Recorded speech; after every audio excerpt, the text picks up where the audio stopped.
Hello students, welcome to the bank PO and clerk coaching class organized by the Department of Employment and Training, Government of Tamil Nadu. Today's topic, cause and effect, course of action and assertion and reasoning. Okay, let us go into the topic. So first part of the discussion, என்ன அப்படின்னு பார்த்தீங்கன்னா, it is going to be course of action. So course of action அப்படின்னா என்ன அப்படிங்கிறத இந்த டெஃபினேஷன்ல பார்ப்போம். A course of action is a procedure to deal with a situation. Okay, இப்போ for example, if you are having a situation and you need to know how to deal with it. இப்போ everyone's life has problems, challenges. கரெக்டா? எல்லாருக்குமே லைஃப்ல we have a situation where we need to choose between two options. இப்போ நம்மளுக்கு ஒரு option A இருக்கு, option B இருக்கு. நம்ம எது லைஃப்ல சூஸ் பண்றோம் அப்படிங்கிறது ரொம்ப இம்பார்ட்டன்ட். இது வந்து நம்ம ஜென்ரல் லைஃப்ல யூஸ் ஆகக்கூடிய ஒரு விஷயம்தான். ஃபார் எக்ஸாம்பிள், இப்போ நம்ம ஆப்ஷன் ஏ சூஸ் பண்ணா என்ன ஆகும், ஆப்ஷன் பி சூஸ் பண்ணா என்ன ஆகும். ஸோ இதுதான் இந்த லெசனோட இந்த ஒரு பார்ட் ஆஃப் த சாப்டரோட concept. In such type of questions, the situation is presented in the form of a statement and the possible course of actions are given. Okay, we need to choose the one which is feasible and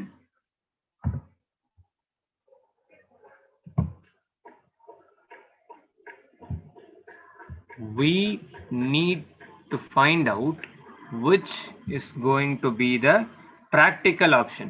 இப்போ நம்மளுக்கு எந்த ஒரு question கொடுத்தாலும் அதுக்கு நம்மளுக்கு ஒரு practical solution இருக்கும். அந்த பிராக்டிக்கல் சொல்யூஷன் எது அப்படிங்கறத நம்ம கண்டுபிடிக்கணும்.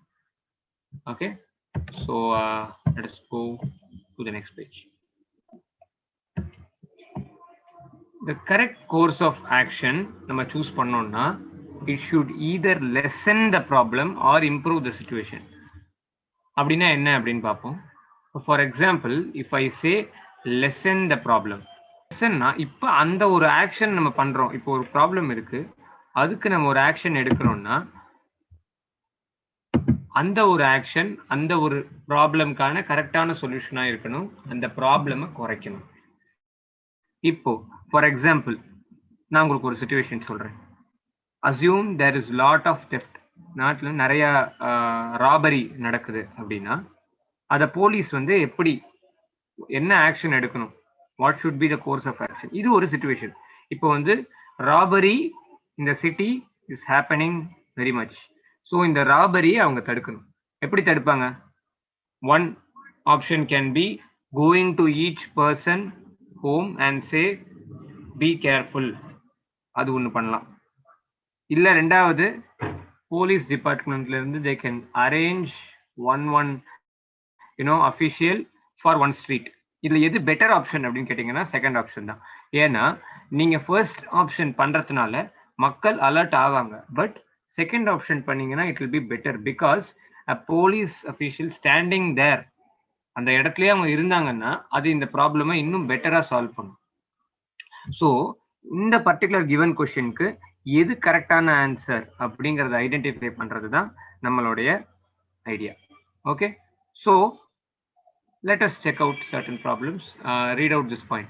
Simple problem must have simple course of action and not a complex one.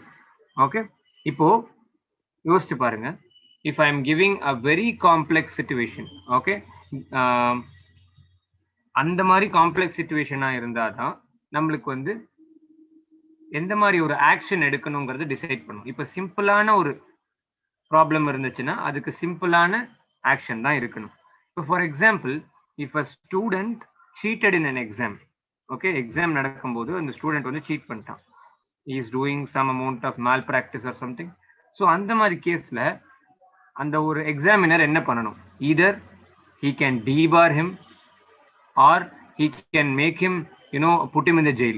இப்போ எது வந்து இருக்கிறதுலே ரொம்ப ஈஸியான ஒன் அப்படின்னு கேட்டீங்கன்னா, சிம்பிளான ஒன் அப்படின்னு கேட்டீங்கன்னா debar பண்ணலாம். he can warn him or debar him. putting in the jail is so complex, அவ்வளோ காம்ப்ளெக்ஸா போக வேண்டிய அவசியம் இல்லை. ஏன்னா இந்த ப்ராப்ளம்கான சிச்சுவேஷனுக்கு எது கரெக்டான ஆக்ஷனுங்கிறத நம்ம டிசைட் பண்ணணும். ஓகேவா? It should be simple, at the same time it should solve the problem. அதுதான் முக்கியம். Course of action should be possible and it should be relatable.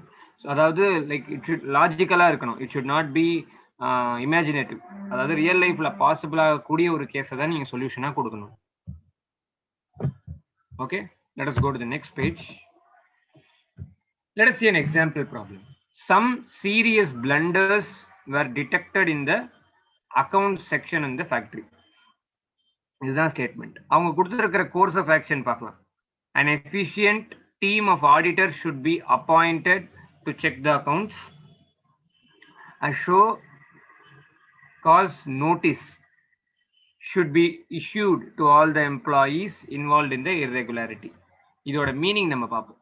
இப்போ அஸ்யூம் இவங்க என்ன சொல்ல வராங்கன்னா, அக்கவுண்ட்ஸ் டிபார்ட்மெண்ட் இருக்கு இல்லையா, ஒரு ஃபேக்டரியோட அக்கவுண்ட்ஸ் டிபார்ட்மெண்ட்ல there is some issue. Okay, நிறைய கால்குலேஷன் மிஸ்டேக்ஸ் அந்த மாதிரி ஏதாவது நடக்குதுன்னு வச்சுக்கோங்க.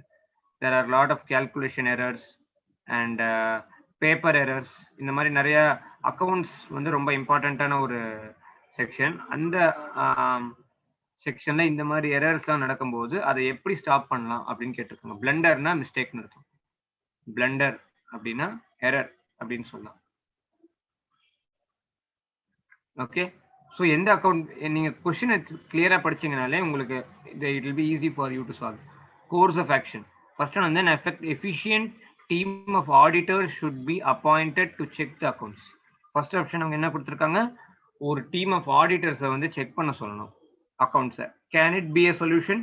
திங்க் பண்ணுவோம். Wait, let us think. Second one, a show cause notice should be issued to all the employees involved in the irregularity. அதாவது ராங்கா பண்ண அக்கவுண்ட்ஸ் பார்த்த எல்லா எம்ப்ளாயீஸ்க்குமே ஒரு வார்னிங் நோட்டீஸ் மாதிரி கொடுக்கணும். ஓகே, ஆர் ப்ராபப்ளி ஒரு சஸ்பென்ஷன் ஆர் சம்திங் அந்த மாதிரி. இதுல எது ஆப்ஷன்? ரெண்டுமே வருமா? either is it the first option we should choose or the second option we should choose or both of them, இல்ல ரெண்டுமே கரெக்டா இருக்காதா அப்படிங்கிறது தான் கேள்வி. இதுக்கு ஆன்சர் என்ன அப்படிங்கறத பார்ப்போம். In both 1 and 2 the possible solution can be implemented. இவங்க ஆன்சர் என்ன ஆக்சுவலி பாத்தீங்கன்னா both can be the answer. ஒரு ப்ராப்ளம்க்கு ரெண்டுமே கூட ஆன்சரா இருக்கலாம். அதாவது கண்டிஷன் ஆன்சரா வரதுக்கான கண்டிஷன் என்ன? ஃபர்ஸ்ட் ஒன் வந்து it should solve the problem. Solve பண்ணியே ஆகணும், அதுதான் இம்பார்ட்டன்ட். இப்போ நம்ம ஒரு ஆக்ஷன் எடுக்கிறோம்னா that action should solve the problem. Second most important step என்ன அப்படின்னு பார்த்தீங்கன்னா, second most important thing to decide which of the following is the solution. உங்களுக்கு ரெண்டு ஆப்ஷன் இருக்கு, அதுல எது சொல்யூஷன் அப்படின்னு நீங்க சூஸ் பண்றதுக்கான second most important key factor is going to be how simple it is. How simple, solve and simple, இந்த ரெண்டு கீவேர்ட்ஸ் ஞாபகம் வச்சுக்கிட்டீங்கன்னா உங்களுக்கு கிளியரா புரிஞ்சிடும். ஸோ இப்போ இந்த கேஸ்ல both of them are answers. ஏன்னா இப்போ நீங்க ஆடிட்டர்ஸ், இப்போ நம்மளோட எய்ம் என்னன்னு பாத்தீங்கன்னா, இந்த இடத்துல நடக்கக்கூடிய இந்த மாதிரி அக்கௌண்ட்ஸ் எரர் இனிமே நடக்காம பாத்துக்கணும். அதுக்கு முதல் திங், முதல்ல நடந்த அக்கௌண்ட்ஸ்ல நடந்த எரர்ஸை சரி பண்ணணும். அதுதான் சால்விங். ஃபர்ஸ்ட் ஒன் சால்வ் பண்ணுது, செகண்ட் ஒன் சால்வ் பண்ணுதா, இது வரைக்கும் நடந்த எரர்ஸ் எல்லாத்தையுமே சரி பண்ணணும். அதுக்காக இனிமே அந்த எம்ப்ளாயிஸ் தப்பு பண்ணக்கூடாதுங்கிறதுக்காக they are giving a notice to them. Notice மாதிரி ஒன்று அனுப்புறாங்க. ஸோ இது அனுப்பிச்சா இது பண்ணதுனால என்ன யூஸ் அப்படின்னு கேட்டீங்கன்னா, நெக்ஸ்ட் டைம் அதே எம்ப்ளாயிஸ் எரர்ஸ் பண்ண மாட்டாங்க, தப்பு பண்ண மாட்டாங்கன்றதுக்காக they are warning the employees. ஓகேவா? ஸோ ரெண்டுமே correct answer. So hope you understood. ஒரு ஐடியா கிடைச்சிருக்கும்னு நினைக்கிறேன் கோர்ஸ் ஆஃப் ஆக்ஷனுக்கு. நெக்ஸ்ட் கொஸ்டின் போலாம். The blast was triggered of injuring many when the night shift workers at ordnance factory were handling tractors. Okay, இப்போ ஒரு blast ஒன்று நடக்குது. Okay, ஒரு வெடி சம்பவம். அதாவது என்னன்னா, டியூ டு கிராக்கர்ஸ் ஏதோ ஃபார்ம் பண்ணிட்டு இருக்கும் போதோ இல்லை எக்ஸ்ப்ளோசிவ் அந்த மாதிரி ஒரு மெட்டீரியல் அதாவது பண்ணிட்டு இருக்காங்க. இப்போ கிராக்கர்ஸ் பட்டாசுலாம் தயாரிக்கும் போது அங்கே நிறைய விபத்துகள்லாம் நடக்குது இல்லையா. அதை வந்து நைட் டைம்ல ஒர்க் பண்ணும்போது ஒரு இன்ஜுரி நடக்குது. நைட் டைம்ல ஸோ இதனால நம்ம எப்படி சரி பண்ணணும் இது அப்படிங்கிறது கேட்குறாங்க கேள்வியில். அவங்க கொடுத்துருக்கிற ஆப்ஷன்ஸ், அவங்களே ஆப்ஷன்ஸும் கொடுத்துருவாங்க. இந்த 2 கோர்ஸ் ஆஃப் ஆக்ஷனுமே கொடுத்துருவாங்க. அதுலேருந்து நம்ம சூஸ் பண்ணுறது மட்டும் தான் நம்மளுடைய work.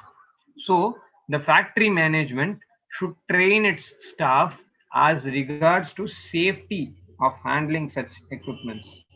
Okay, so the factory management இது ஒரு சொல்யூஷன் அப்படின்னு கேட்கறாங்க. யோசிப்போம். I'm just putting a bracket now. Factory management should train its staff. எப்படி அதை ஹேண்டில் பண்ணணும், ட்ரெயின் பண்ணணும், அது கரெக்டா தப்பா? அது செகண்ட் திங், சர்வீஸ்ல இருக்கக்கூடிய அந்த சூப்பரிண்டென்ட்டை உடனே டெர்மினேட் பண்ணணும், அது கரெக்டா இல்ல ரெண்டுமே கரெக்டா இல்ல எனி ஒன் ஆஃப் தெம் கரெக்டா அப்படிங்கறத பார்ப்போம். ஓகே, ஸோ அவங்க கொடுத்துருக்கிற ஆப்ஷன் தேர்ட் சாய்ஸ் ஒன்று கொடுத்துருக்காங்க. இஃப் யூ சி கொஸ்டின் இதோட நிக்கல, but they have given a third option. Third choice என்ன அப்படின்னு கேட்டீங்கன்னா, the factory should immediately stop carrying out such activity in night. நைட்ல இனிமே அவங்க இந்த மாதிரி எக்ஸ்ப்ளோசிவ் தயாரிக்காமே இருக்கணும், அது ஒரு ஆப்ஷனா கொடுத்துருக்காங்க. லாஜிக்கலா யோசிச்சு பாருங்க, அவங்க ஃபேக்டரியில் இருக்கிற எம்ப்ளாயை ட்ரெயின் பண்ணா இந்த மாதிரி விபத்து நடக்காது. ஸோ இது கரெக்ட் ஆன்சர் தான். அந்த சூப்பர்வைசரை உடனே டெர்மினேட் பண்றதுனால நம்மளுக்கு இனிமே அந்த மாதிரியான தப்புகள் நடக்காது. சூப்பர்வைசர் இன்னும் கொஞ்சம் ஸ்ட்ரிக்டா இருப்பாங்க, இன்னும் கரெக்டா இருப்பாங்க. ஸோ இதுவும் பண்றதுனால நம்மளுக்கு இந்த தப்பு தவிர்க்கப்படும். தேர்ட், இந்த மாதிரி நைட்ல ஒர்க்கே பண்ணக்கூடாது. நைட்ல ஒர்க் பண்றதுங்கிறது இந்த கம்பெனியோட ரூல்ஸ். அவங்க கரெக்டா ஒர்க் பண்ணணுங்கிறது தான் நம்மளோட ஐடியாலஜியை தவிர ஒர்க் பண்ணவே கூடாதுங்கிறது நம்மளோட ஐடியா கிடையாது. ஸோ நைட்ல ஸ்டாப் பண்றதுனால அந்த ஆக்டிவிட்டி, அந்த பிளாஸ்ட் தடுக்க முடியாது. காலையில கூட விபத்து நடக்கலாம். ஸோ நைட்ல நடக்குதுங்கிற ஒரே காரணத்துக்காக நைட்ல ஒர்க் பண்றதை ஸ்டாப் பண்ணணும்னு அவசியம் கிடையாது. ஸோ 1 and 2 follows இல்லையா? D of 1 and 2 follows. Okay, so இவங்க கொடுத்துருக்க சொல்யூஷன் நம்ம படிப்போம். Action 1 is the right course of action because training the staff has to be safety aspects of handling the explosive material. அவங்களுக்கு சரியான அந்த எம்ப்ளாயீஸ்க்கு சரியான training கொடுக்கறதுனால விபத்துகள் நடக்காது. ஆக்சிடென்ட்ஸ் கண்டிப்பா we will be stopping the accidents. Next action 2 is also correct. action 1 correct, action 2 correct. action 2 என்னன்னு கேட்டீங்கன்னா, இதுக்கப்புறம் இந்த மாதிரி ஒரு நெக்லிஜென்ஸ் ஆஃப் ஒர்க், நெக்லிஜென்ஸ்னா ரொம்ப அலட்சியமாக இருந்தது அந்த ஒரு சூப்பர்வைசரோட அலட்சியம் தான் இந்த ஒரு ஆக்சிடென்ட்டுக்கு காரணம், ஒன் ஆஃப் த இம்பார்ட்டன்ட் காரணம். ஸோ அதனால அந்த ஒரு ஸ்டாஃப் நம்ம டெர்மினேட் பண்றதுனால, டெர்மினேட்னா மேபி சஸ்பெண்ட் இல்லைன்னா டிஸ்மிஸ் அந்த மாதிரி வச்சுக்கலாம். ஸோ டிஸ்மிஸ் பண்றதுனால அதுக்கப்புறமா வரக்கூடிய சூப்பர்வைசர் இன்னும் கொஞ்சம் பெட்டரா வேலை செய்வாங்க, இன்னும் கவனமா வேலை செய்வாங்க. So answer option will be both 1 and 2. Okay, hope you are clear till now. So next question, statement enna, a large number of tribal inhabitants are found to be suffering from various diseases due to exposure to radioactive waste near uranium mine. இப்போ இந்த கொஸ்டின்ல அவங்க என்ன சொல்ல வராங்கன்னா, நிறைய tribals, அதாவது வனப்பகுதியில் வாழக்கூடிய மக்கள் நிறைய டிசீசஸால அவஸ்தப்படுறாங்க. காரணம் என்னன்னா, அந்த யுரேனியம், அதாவது ரேடியோ ஆக்டிவ்னு சொல்லுவாங்க இல்லையா, அதாவது இந்த நியூக்ளியர் எக்ஸ்ப்ளோஷன்ல நியூக்ளியர் பவர் ஜென்ரேட் பண்ணும்போது அதுல இருக்கக்கூடிய யுரேனியம் அப்படின்னு ஒரு மெட்டீரியல் அதில் யூஸ் பண்ணுவாங்க நியூக்ளியர் இண்டஸ்ட்ரியில. ஸோ அந்த மாதிரி அணு ஆராய்ச்சி பண்ற இடத்துல யுரேனியமால வரக்கூடிய அந்த ஒரு வைப்ரேஷன், அதனால வரக்கூடிய எஃபெக்டால நிறைய பேருக்கு டிசீஸ் வருது, அங்க இருக்கக்கூடிய மக்களுக்கு, பக்கத்துல இருக்கக்கூடிய மக்களுக்கு. இதுக்கு என்ன solution? Course of action will be the government should immediately close the mine. அது ஒரு ஃபர்ஸ்ட் ஆப்ஷன் கொடுத்துருக்காங்க. Second option, government should immediately take steps to save the people. இது ஒரு ஆப்ஷனா கொடுத்துருக்காங்க. தேர்ட் ஆப்ஷன் என்னன்னா, tribe should be rehabited to safer place. Okay, so என்ன சொல்றாங்கன்னா, அந்த கவர்மெண்ட் அந்த மைனை மூடுறது சரியா இருக்குமா? யோசிச்சு பாருங்க. அந்த மைனையே மூடுறதுனால ஏதாவது நம்மளுக்கு யூஸ் இருக்குமா அப்படின்னு கேட்டீங்கன்னா, கண்டிப்பா நம்மளுக்கு அதனால இருக்கக்கூடிய பயன்கள் கிடையாது. ஏன்னா அந்த மைனால நிறைய பேருக்கு எலக்ட்ரிசிட்டி வரலாம், கரண்ட் வரலாம். ஆனா அதனால நம்மளுக்கு நடக்கக்கூடிய அந்த டிசீஸை தான் தடுக்கணுமே தவிர அந்த டிசீஸ் அந்த மக்களை பாதிக்காம தடுக்கணுமே தவிர அந்த இண்டஸ்ட்ரியே க்ளோஸ் பண்ணணும்னு சொல்றது சரியான சொல்யூஷனா இருக்காது இல்லையா? ஸோ லாஜிக்கா திங்க் பண்ணா ஃபர்ஸ்ட் ஆப்ஷன் நம்மளுக்கு கரெக்டா வராது. Second option government should immediately take steps, அதாவது இந்த மக்களை வந்து அங்கிருந்து காப்பாற்ற போறாங்க, அது சரியானது இல்லையா? மூணாவது வேற ஒரு சேஃபான இடத்துக்கு அவங்களை ஷிஃப்ட் பண்றாங்க, அதுவும் சரியானது. So second one correct, third one correct. So அந்த மாதிரி ஏதாவது இங்க ஆப்ஷன் இருக்கா? ஆல் இருக்கு, 1 and 2 இருக்கு. ஸோ நம்ம சூஸ் பண்ணக்கூடிய நன் ஆஃப் தீஸ். ஏன் நன் ஆஃப் தீஸ்னா இவங்க கொடுத்திருக்கிற 3 ஸ்டேட்மெண்ட் ஓகே, ஆனா நீங்க அதுக்கப்புறம் கவனிக்க வேண்டியது இந்த 5 ஆப்ஷன். நீங்க கொஸ்டின்ல கவனிச்சு பாத்தீங்கன்னா உங்களுக்கு 2 ஸ்டேட்மெண்ட் கொஸ்டின் கொடுத்திருக்காங்க, ஸ்டேட்மெண்ட் இருக்கும், கோர்ஸ் ஆஃப் ஆக்ஷன் இருக்கும், அப்புறமா ஆப்ஷன்ஸ் இருக்கும். ஆப்ஷன், இந்த ஆப்ஷனை நீங்க கிளீனா படிக்க வேண்டியது கம்பல்சரி. ஏன்னா இந்த ஆப்ஷன்லயே நீங்க 1 2ன்னு டிக் பண்ற மாதிரியான கொஸ்டின்ஸ் இருக்காது மோஸ்ட் ப்ராபப்ளி. உங்களுக்கு அந்த கொஸ்டின்ல இருந்து அந்த ஆப்ஷன்ல இருந்து எது கரெக்டா இருக்கும்னு அவங்களே ஒரு ஆப்ஷன் கொடுத்திருப்பாங்க, அதை தான் நீங்க டிக் பண்ணணும். சரி, நன் ஃபாலோஸ் அப்படின்னா 3மே தப்புன்னு சொல்றாங்க. இல்லையே, 3மே தப்பு இல்லையே, செகண்ட் அண்ட் தேர்ட் கரெக்டா வருது, ஃபர்ஸ்ட் ஒன் மட்டும் தானே தப்பு. ஸோ ஆல் ஃபாலோ வருமா? இல்ல வராது. ஏன்னா ஃபர்ஸ்ட் ஒன் ஃபாலோ பண்ண முடியாது, அந்த மைனியே க்ளோஸ் பண்றது சரியா இருக்காது. ஸோ இது வராது. only one follows, இல்லையே, தப்பு. So 1 and 2 follows, that is also wrong.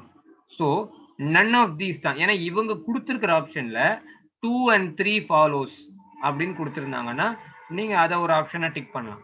அல்ல, அது இந்த ஆப்ஷன்ல இல்லாதனால none of these. ஓகே, கரெக்டான்னு பார்த்துடலாமா? let us check out. yeah, 2 only 2 and 3 follows. இந்த மாதிரி ஒரு ஆப்ஷன் கொஸ்டின்ல இல்லாதனால none of these. Okay, action 1 is not practical, அதை ஃபாலோ பண்ண முடியாது. 2 and 3 கரெக்டானது. ஸோ நீங்க யோசிக்க வேண்டிய ஒரு இம்பார்ட்டன்ட் ட்ரிக் என்னன்னா எது பிராக்டிக்கலா பாசிபிள் அப்படிங்கறத யோசிக்கணும். புரிஞ்சுதா? ஸோ அந்த பிராக்டிக்கல் அப்படிங்கிறது ரொம்ப இம்பார்ட்டன்டான ஒரு விஷயம். எந்த கொஸ்டின் இந்த கோர்ஸ் ஆஃப் ஆக்ஷனை பொறுத்த வரைக்கும் சரி, லாஜிக்கல் திங்கிங் ஃபுல் சாப்டர் பொறுத்த வரைக்கும் சரி, பிராக்டிக்கல் திங்கிங் ரொம்ப இம்பார்ட்டன்ட். அந்த ஒரு சொல்யூஷன் பிராக்டிக்கலா இருக்குமா?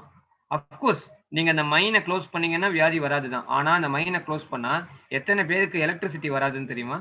அதனால எத்தனை பேர் வீடுகளும் ஃபேக்டரியும் பாதிக்கப்படும். ஸோ அதனால பிராக்டிக்கலா இருக்கக்கூடியது என்னன்னா அதனால வர அந்த ஃபேக்டரியால இப்ப நம்மளுக்கு அந்த நியூக்ளியர் அந்த ரிசர்ச்னால வர டிசீஸ் அந்த மக்களுக்கு சேராம தடுக்கக்கூடியது நம்ம வேலையை தவிர அந்த நியூக்ளியர் இண்டஸ்ட்ரியே க்ளோஸ் பண்றது நம்ம வேலை கிடையாது.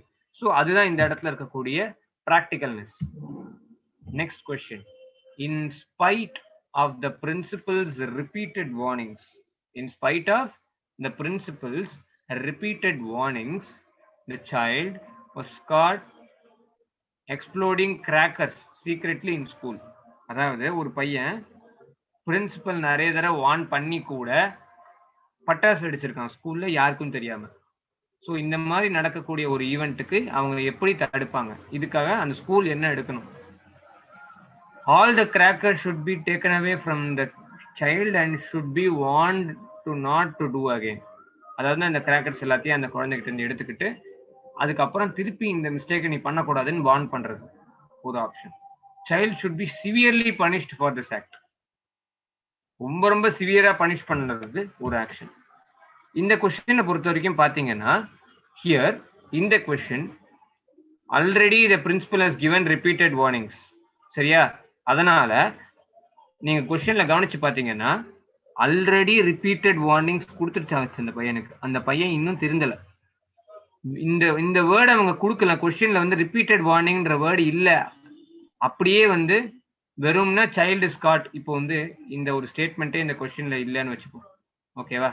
அதாவது in spite of principal's repeated warnings அப்படிங்கிற இந்த ஸ்டேட்மெண்ட் கொஸ்டின்ல இல்லைன்னா இப்போ நீங்க கொஸ்டினை படிச்சு பாத்தீங்கன்னா a child was caught exploding crackers அப்படின்னா முறையா அந்த பையன் மாட்டுறான், அது வரைக்கும் முன்னாடி மாட்டலன்னு அர்த்தம். ஸோ அந்த மாதிரி இருக்கும்போது அந்த பையனுக்கு வார்ன் பண்றது சரியா இருக்கும். ஆனா அந்த பையன் ரிப்பீட்டட் இப்போ கொஸ்டினை படிச்சு பாருங்க, இந்த full question. In spite of principal severe warning, repeated warning, திருப்பி சொல்லி கூட அந்த பையன் கேட்கவே இல்லை. அதனால திருப்பியும் இன்னொரு தடவை வார்ன் பண்றதுனால மாறிடுமா? மாறாது. ஏன்னா ஏற்கனவே வார்ன் பண்ணிட்டு தான் இருக்காங்க.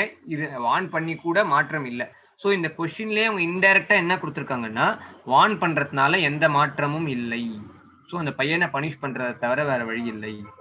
ஒத்துக்கிறேன், பனிஷ் பண்றதுங்கிறது ரொம்ப சிவியரான ஸ்டெப் தான். ஆனா அந்த பையன் வார்ன் பண்ணி கூட கேட்காததுனால இந்த பர்டிகுலர் சிச்சுவேஷனுக்கு இந்த பர்டிகுலர் கொஸ்டினுக்கு எது ஆன்சரா வருங்கிறது தான் நீங்க யோசிக்கணும். Okay, so hence here in the question only option 2 is correct. Okay, இந்த கொஸ்டின்ல அவங்க ஆப்ஷன்ஸ் கொடுக்கல, அதாவது 1 is correct 2 is correct அந்த மாதிரி. ஸோ நம்ம டைரக்டா 2 is correctனு நாம எடுத்துக்கலாம். ஆப்ஷன்ஸ் கொடுக்கலன்னா டைரக்டா நீங்க 2 நம்ம மைண்ட்ல வச்சுக்கலாம். பட் ஆப்ஷன்ஸ் கொஸ்டின்ல கொடுத்திருந்தாங்கன்னா அதை படிக்கிறது அவசியம். இந்த டைரக்ஷன்ஸ் படிப்போம். Next question. In each question below is given a statement followed by 3 course of actions numbered 1, 2 and 3. Okay.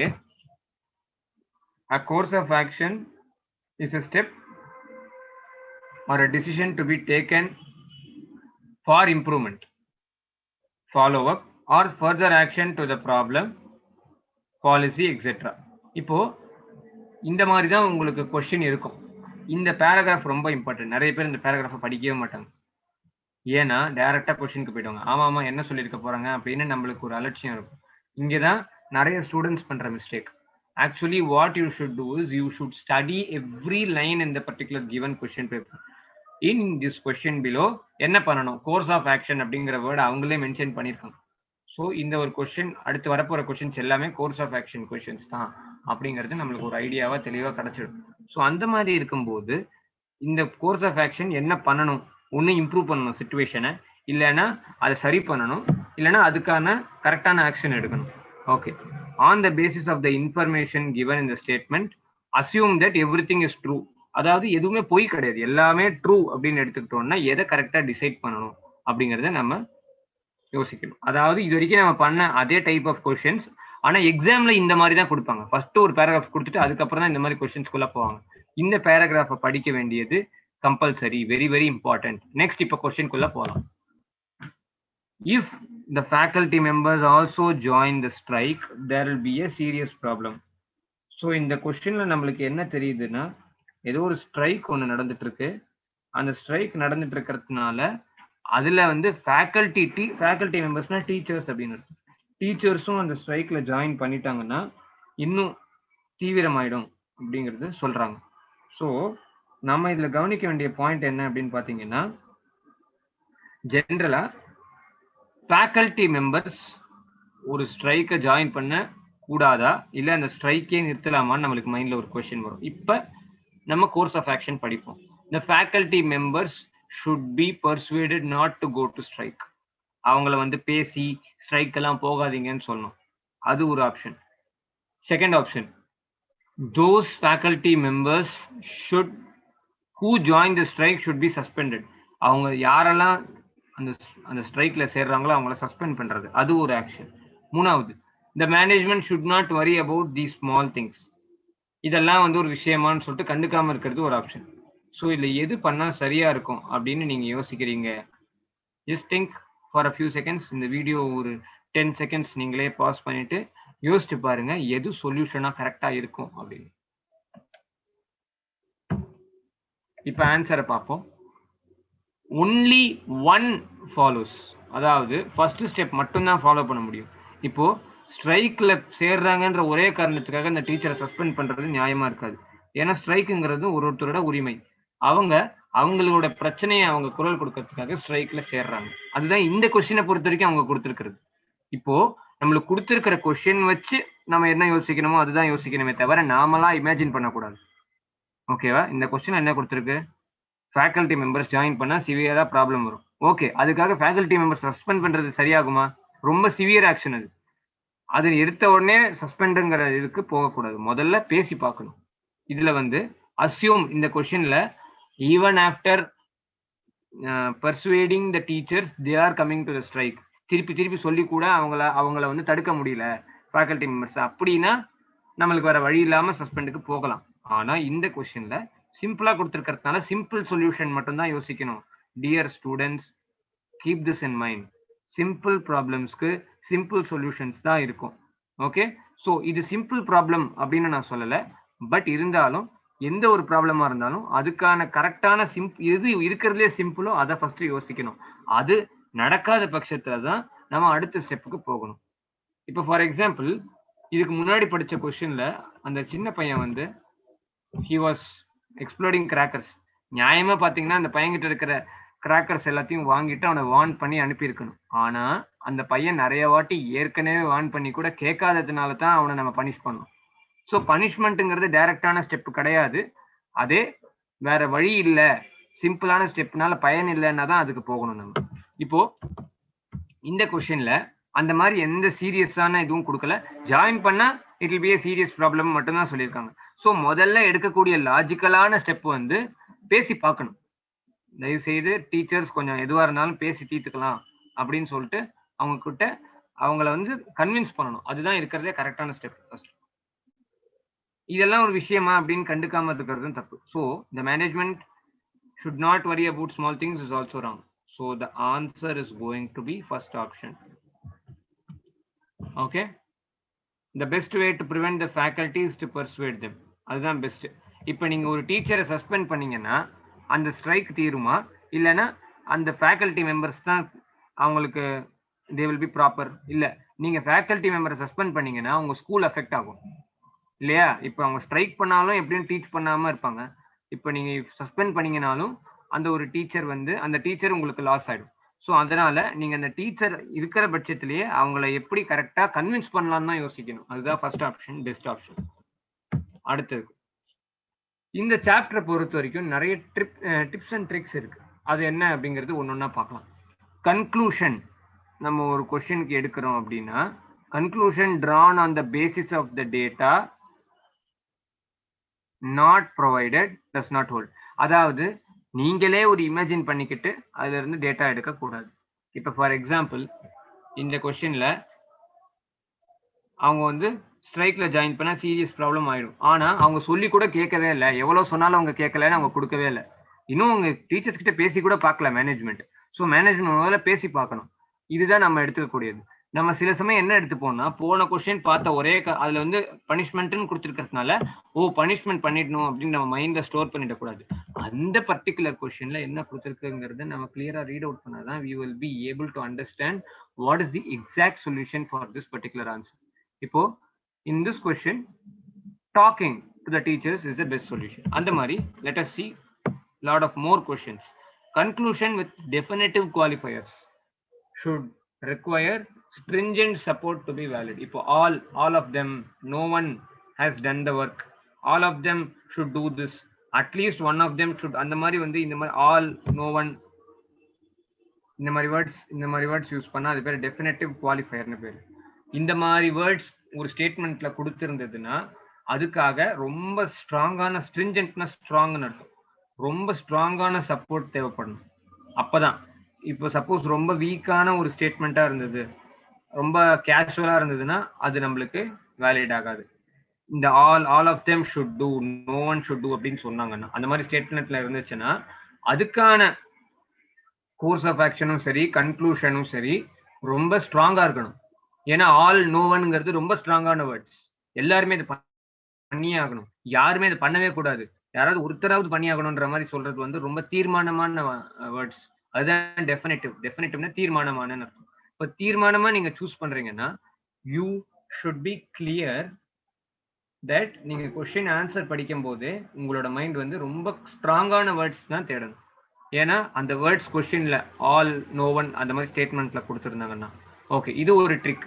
Third trick என்ன அப்படின்னு பாத்தீங்கன்னா conclusion should not contradict your common sense and general knowledge. இப்போ okay ஸ்டேட்மெண்ட்ல கொடுத்துருக்கணும் தான், அதுக்காக ஸ்டேட்மெண்ட்ல அதாவது ஆப்ஷன்ஸ்ல கொடுத்துருக்குங்கிறதுனால அது கரெக்டா ஆயிடக்கூடாது. உங்க லாஜிக்கலி யோசிச்சு பாத்தீங்கன்னா அது கரெக்டா இருந்தா மட்டும்தான் பண்ணணும். அதாவது கொடுத்துருக்கிற ஸ்டேட்மெண்ட்டுக்கு காமன் சென்ஸோட யோசிச்சு பார்த்தா இது கரெக்ட் ஆன்சரா வருமா அப்படிங்கறது நம்மளை கேட்டுக்கிட்டு அந்த ஜென்ரல் நாலேஜ் வச்சுதான் நம்ம ஆன்சர் பண்ணணும். ஸோ அது ஒரு முக்கியமான பாயிண்ட். ஃபோர்த் பாயிண்ட் வந்து there should be no extremity involved. அதாவது நான் சொன்ன அதே தான், எடுத்த உடனே எப்பவுமே சிம்பிள் சொல்யூஷன் தான் முதல்ல தேடணும். சிம்பிள் சொல்யூஷன் எதுவுமே வேலைக்கு ஆகும் போது தான் எக்ஸ்ட்ரீமிட்டினா ரொம்ப தீவிரமானது, அது வந்து ரொம்ப எக்ஸ்ட்ரீம் கேஸ்ல மட்டும்தான் நடக்கணும். எடுத்த உடனே அது பண்ணக்கூடாது. the course of action should be justifiable on the statement. அதாவது அந்த ஸ்டேட்மெண்ட்டுக்கு அந்த ஆன்சர் கரெக்டா பொருத்தமா இருக்கணும். இதுதான் இந்த 5 டிப்ஸ். இந்த டிப்ஸை நீங்க கரெக்டா எழுதி வச்சு ஞாபகம் வச்சுட்டு இருந்தீங்கன்னா you can crack any question of this chapter. ரொம்ப இன்ட்ரெஸ்டிங்கான ஒரு சாப்டர். ஏன்னா இது உங்க ரியல் லைஃபோட ரிலேட் பண்ணக்கூடிய chapter. Okay, every year malaria gets rampant after rains. ஒவ்வொரு வருஷமும் மழைக்கு அப்புறம் மலேரியா ரொம்ப அதிகமா பரவுது. கோர்ஸ் ஆஃப் ஆக்ஷன், இது எப்படி தடுக்கலாம்? Pesticides should be properly sprayed on regular basis. அது ஒரு first option. Second one, people should be supplied with the mosquito nets and mosquito coils free by the government. இது ஒரு option. Third option, using various means of media, people should be informed about the methods to be preventing from the seasonal diseases. சரி, இதுல எது சரியா இருக்கும்? மூணுமே எப்படி பாத்தீங்கன்னா, இப்ப மலேரியா பரவுறதை எப்படி தடுக்கலாம்? ஓகே, இன்செக்டிசைட், அதாவது கொசு மருந்து அடிக்கிறதுனால தடுக்க முடியும். கரெக்ட். ஓகே, இந்த இடத்துல பெஸ்டிசைட்னு கொடுத்துருக்காங்க, பட் ஆக்சுவலா இன்செக்டிசைட் அப்படின்னு சொல்லுவாங்க. ரெண்டுமே கரெக்ட் தான். இந்த லாஜிக்கல் வேர்ட் மீனிங் பார்த்தீங்கன்னா பெஸ்டிசைட்னா பூச்சி மருந்து, இல்லைன்னா அதை நீங்க கொசு மருந்துன்னு கூட நீங்க இந்த இடத்துல எடுத்துக்கலாம். அப்படி எடுத்து பார்த்தீங்கன்னா கொசு மருந்து யூஸ் பண்றதுனால உங்களுக்கு வந்து மலேரியா நிறைய தடுக்கப்படும். செகண்ட் ஒன், மஸ்கிட்டோ நெட்டு காயில்லாம் கவர்மெண்ட் ஃப்ரீயா கொடுக்கறது ஈஸியான சொல்யூஷனா? கொடுக்கலாம், ஆனா நிறைய செலவாகும். அதை மக்களே கூட வாங்கிக்கலாம். ஸோ அது கொடுக்கறதுனால அவங்க யூஸ் பண்ணுவாங்கன்றது அவசியம் கிடையாது. ஸோ இது தப்பான ஆப்ஷன். ஒருத்தருக்கும் வந்து கவர்மெண்ட் கொடுத்துட்டு இருந்தாங்க, நிறைய செலவாகும். அதே நேரத்தில் மலேரியா தடுக்குங்கிறதுக்கு எந்த ஒரு நிச்சயமும் கிடையாது. தேர்ட் ஆப்ஷன், மீடியால மக்களுக்கு ஒரு அவேர்னஸ் கொடுக்கலாம், அது சரியானது. ஸோ இதோட ஆன்சர் என்னன்னு பார்த்தீங்கன்னா first one correct, 1 and 3 follow. இந்த கொஸ்டின்ல 1 and 3 ஃபாலோங்கிற ஆப்ஷன் கொடுத்துருக்காங்க. ஸோ அதுதான் கரெக்ட் ஆன்சர். ஓகே, இப்போ இந்த ஆன்சர் கரெக்ட். எஸ், நம்ம ஆன்சர் பண்ண ஐடியா கரெக்ட். ஏன் அப்படின்னு பார்த்தீங்கன்னா, here the problem is malaria and we know that it is caused by mosquito. Malaria வந்து மஸ்கிட்டோவால தான் நம்மளுக்கு வருங்கிறது நம்மளுக்கு காமன் சென்ஸ்க்கு தெரியும். ஸோ அதனால அதை எப்படி தடுக்க முடியும்? கொசு மருந்தாலும் தடுக்க முடியும். ஸோ 1ங்கிறது ஒரு சரியான ஆப்ஷனா இருக்கும். அதே மாதிரி ஆப்ஷன் 2 வந்து பாசிபிள் கிடையாது. ஏன்னா அது வந்து கவர்மெண்ட்டுக்கு நிறைய பேர்டன் கொடுக்கும். அந்த நேரத்துக்கு அவங்க வேற ஏதாவது ப்ரிவென்டிவ் ஆக்ஷன் எடுத்தாங்கன்னா இன்னும் பெட்டராகவே அவங்க தடுக்க முடியுங்கிறது ஐடியா. அது வேற என்ன பெட்டர் ஆப்ஷன்? நீங்க அதுக்கு பதிலா நீங்க ஃபார் எக்ஸாம்பிள் மீடியால போய் ஒருத்தர்கிட்டையும் மீடியால சொன்னீங்கன்னா, நிறைய பேர் எல்லாருமே இப்போ சோசியல் மீடியா பாக்குறாங்க. ஒரு வாட்ஸ்அப்லயும் சரி, ஒரு இன்ஸ்டாகிராம், இல்லைன்னா ஒரு டிவி, இந்த மாதிரி நிறைய இடத்துல பேப்பர், நியூஸ் பேப்பர், இந்த மாதிரி அவங்க வந்து மக்களுக்கு வந்து அவேர்னஸ், விழிப்புணர்வு கொடுக்கறதுனால மக்களுக்கு இன்னும் தெளிவா புரியும். கம்மியான செலவுலயே இதை நம்ம அச்சீவ் பண்ணலாம். So first and third option is the correct answer. Next question. Okay, இப்போ நெக்ஸ்ட் நம்ம பார்க்க போகிறது வந்து, இது வரைக்கும் நம்ம கோர்ஸ் ஆஃப் ஆக்ஷன் முடிச்சிட்டோம். ஸோ கோர்ஸ் ஆஃப் ஆக்ஷன் பற்றி ஒரு ரிவிஷன் மாதிரி சொல்லணும்னா, உங்களுக்கு ஒரு சிச்சுவேஷன் கொடுத்துருப்பாங்க. அந்த சிச்சுவேஷனுக்கு எது சரியான ஆக்ஷன், எது சரியான முடிவாக இருக்கும், தீர்வாக இருக்குங்கிறது தான் course of action. Okay, so second வந்து cause and effect. Second concept is going to be cause and effect. So cause அப்படிங்கிறது ஒரு ஈவெண்ட் நடக்கிறதுக்கான காரணம். எஃபெக்ட் அப்படின்னா அந்த காரியத்தினால் நடக்கக்கூடிய விளைவு. ஓகே, ஸோ எந்த ஒரு ஈவெண்ட் நடக்குதுனாலும் அதுக்கான காரணம் கண்டிப்பா இருக்கும்.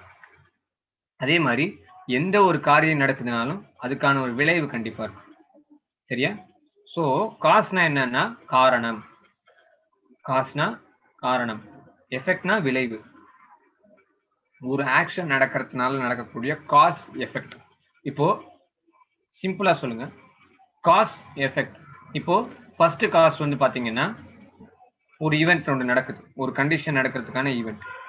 அந்த ஈவெண்ட்னால நடக்கக்கூடிய எஃபெக்ட் சரியானதா தப்பானதா அப்படிங்கிறது கொடுத்துருப்பாங்க. The main aim of such questions is to find the relationship between the two statements. The relationship that needs to be tested is whether the statements are related to each other or not. Okay, இப்ப பாத்தீங்கன்னா இந்த கொஸ்டின்ல அவங்க options கொடுக்கறது ரொம்ப கஷ்டம். ஆப்ஷன்ஸ்லாம் கொடுக்க மாட்டாங்க. ரொம்ப அதை விட ஈஸியான ஒரு மாடல் ஆஃப் கொஸ்டின்ஸ் இது. எப்படின்னா இந்த இந்த காஸ்க்கு இது எஃபெக்ட் கரெக்டா, இது ரெண்டும் காஸ் எஃபெக்டா அப்படிங்கிறது இந்த ரெண்டுத்துக்கு நடுவில் இருக்கிற ரிலேஷன்ஷிப் மட்டும் பார்த்தா போதும். எது எஃபெக்ட்னு நம்மளுக்கு ஆப்ஷன்லாம் கொடுக்க மாட்டாங்க. ஒரு காஸ் ஒரு எஃபெக்ட் ஸ்டேட்மெண்ட்டா கொஸ்டின்லயே கொடுத்துருவாங்க. அது ரெண்டும் இதுக்கு இதுதான் காசா, இதுக்கு இதுதான் எஃபெக்டா, எது காசு எது எஃபெக்ட், இதை கண்டுபிடிக்கிறது மட்டும் தான் நம்மளோட வேலை. கொஸ்டின் குள்ள the cause will occur before the event. The necessary condition for the event occurrence is a circumstance without which the event cannot occur. அதாவது காஸ் வந்து எப்பவுமே ஈவெண்ட்டுக்கு எஃபெக்ட்டுக்கு முன்னாடி நடந்துரும். ஓகேவா? காஸ் தான் முதல்ல, எஃபெக்ட் அப்புறமா. இப்போ ஃபார் எக்ஸாம்பிள் எடுத்தீங்கன்னா மரம் வெட்டுறது ஒரு ஈவெண்ட். ஓகே, ஒரு ஈவெண்ட் 1 வந்து ஃபார் எக்ஸாம்பிள் எடுத்துப்போம். ஒரு எக்ஸாம்பிள் ஈவெண்ட் 1 வந்து டீஃபாரஸ்டேஷன். ஓகே, டீஃபாரஸ்டேஷன்னா மரத்தை வெட்டுறது. ஓகே, இது வந்து ஒரு ஈவெண்ட். செகண்ட் ஈவெண்ட் வந்து என்ன ஆகும்னு பார்த்தீங்க, என்ன நம்ம எக்ஸாம்பிளா எடுக்க போறோம் அப்படின்னு பார்த்தீங்கன்னா குளோபல் வார்மிங். குளோபல் வார்மிங் அப்படின்னு என்னன்னு பார்த்தீங்கன்னா உலகத்தோட டெம்பரேச்சர் எப்பவுமே ஏறிக்கிட்டே இருக்கு. இப்போ கொஞ்சம் ரொம்ப வருஷமாவே. காரணம் என்னன்னா அந்த நம்மளுக்கு சரியான போதுமான காத்து, அதாவது கார்பன் டை ஆக்சைடு அதிகரிக்கிறதுனால நம்மளுக்கு குளோபல் வார்மிங் அதிகமாகும். ஸோ இதுல எது காஸ் எது எஃபெக்ட்னு பார்த்தீங்கன்னா மரத்தை நிறைய வெட்டுறதுனால தான் நம்மளுக்கு கார்பன் டை ஆக்சைடோட கண்டென்ட் வந்து காத்துல நிறைய அப்படியே இருக்கு. இல்லை இப்போ மரம் இருந்துச்சுன்னா கார்பன் டை ஆக்சைடை வந்து ஆக்சிஜனா மாத்திடும்.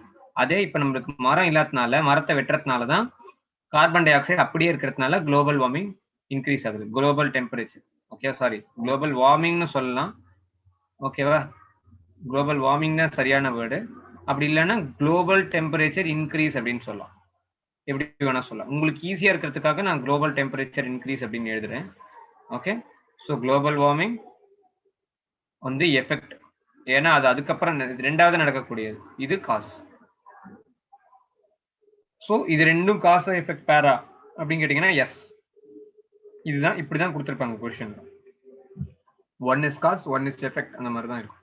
எது காஸ் எது எஃபெக்ட், இல்ல இது ரெண்டுமே காஸ் எஃபெக்ட் பேரே இல்லையா அப்படிங்கிறது நம்ம கொஸ்டின்ல நம்மளோட லாஜிக் யூஸ் பண்ணி ஐடென்டிஃபை பண்ணணும். ரொம்ப இன்ட்ரெஸ்டிங்கா இருக்கும்.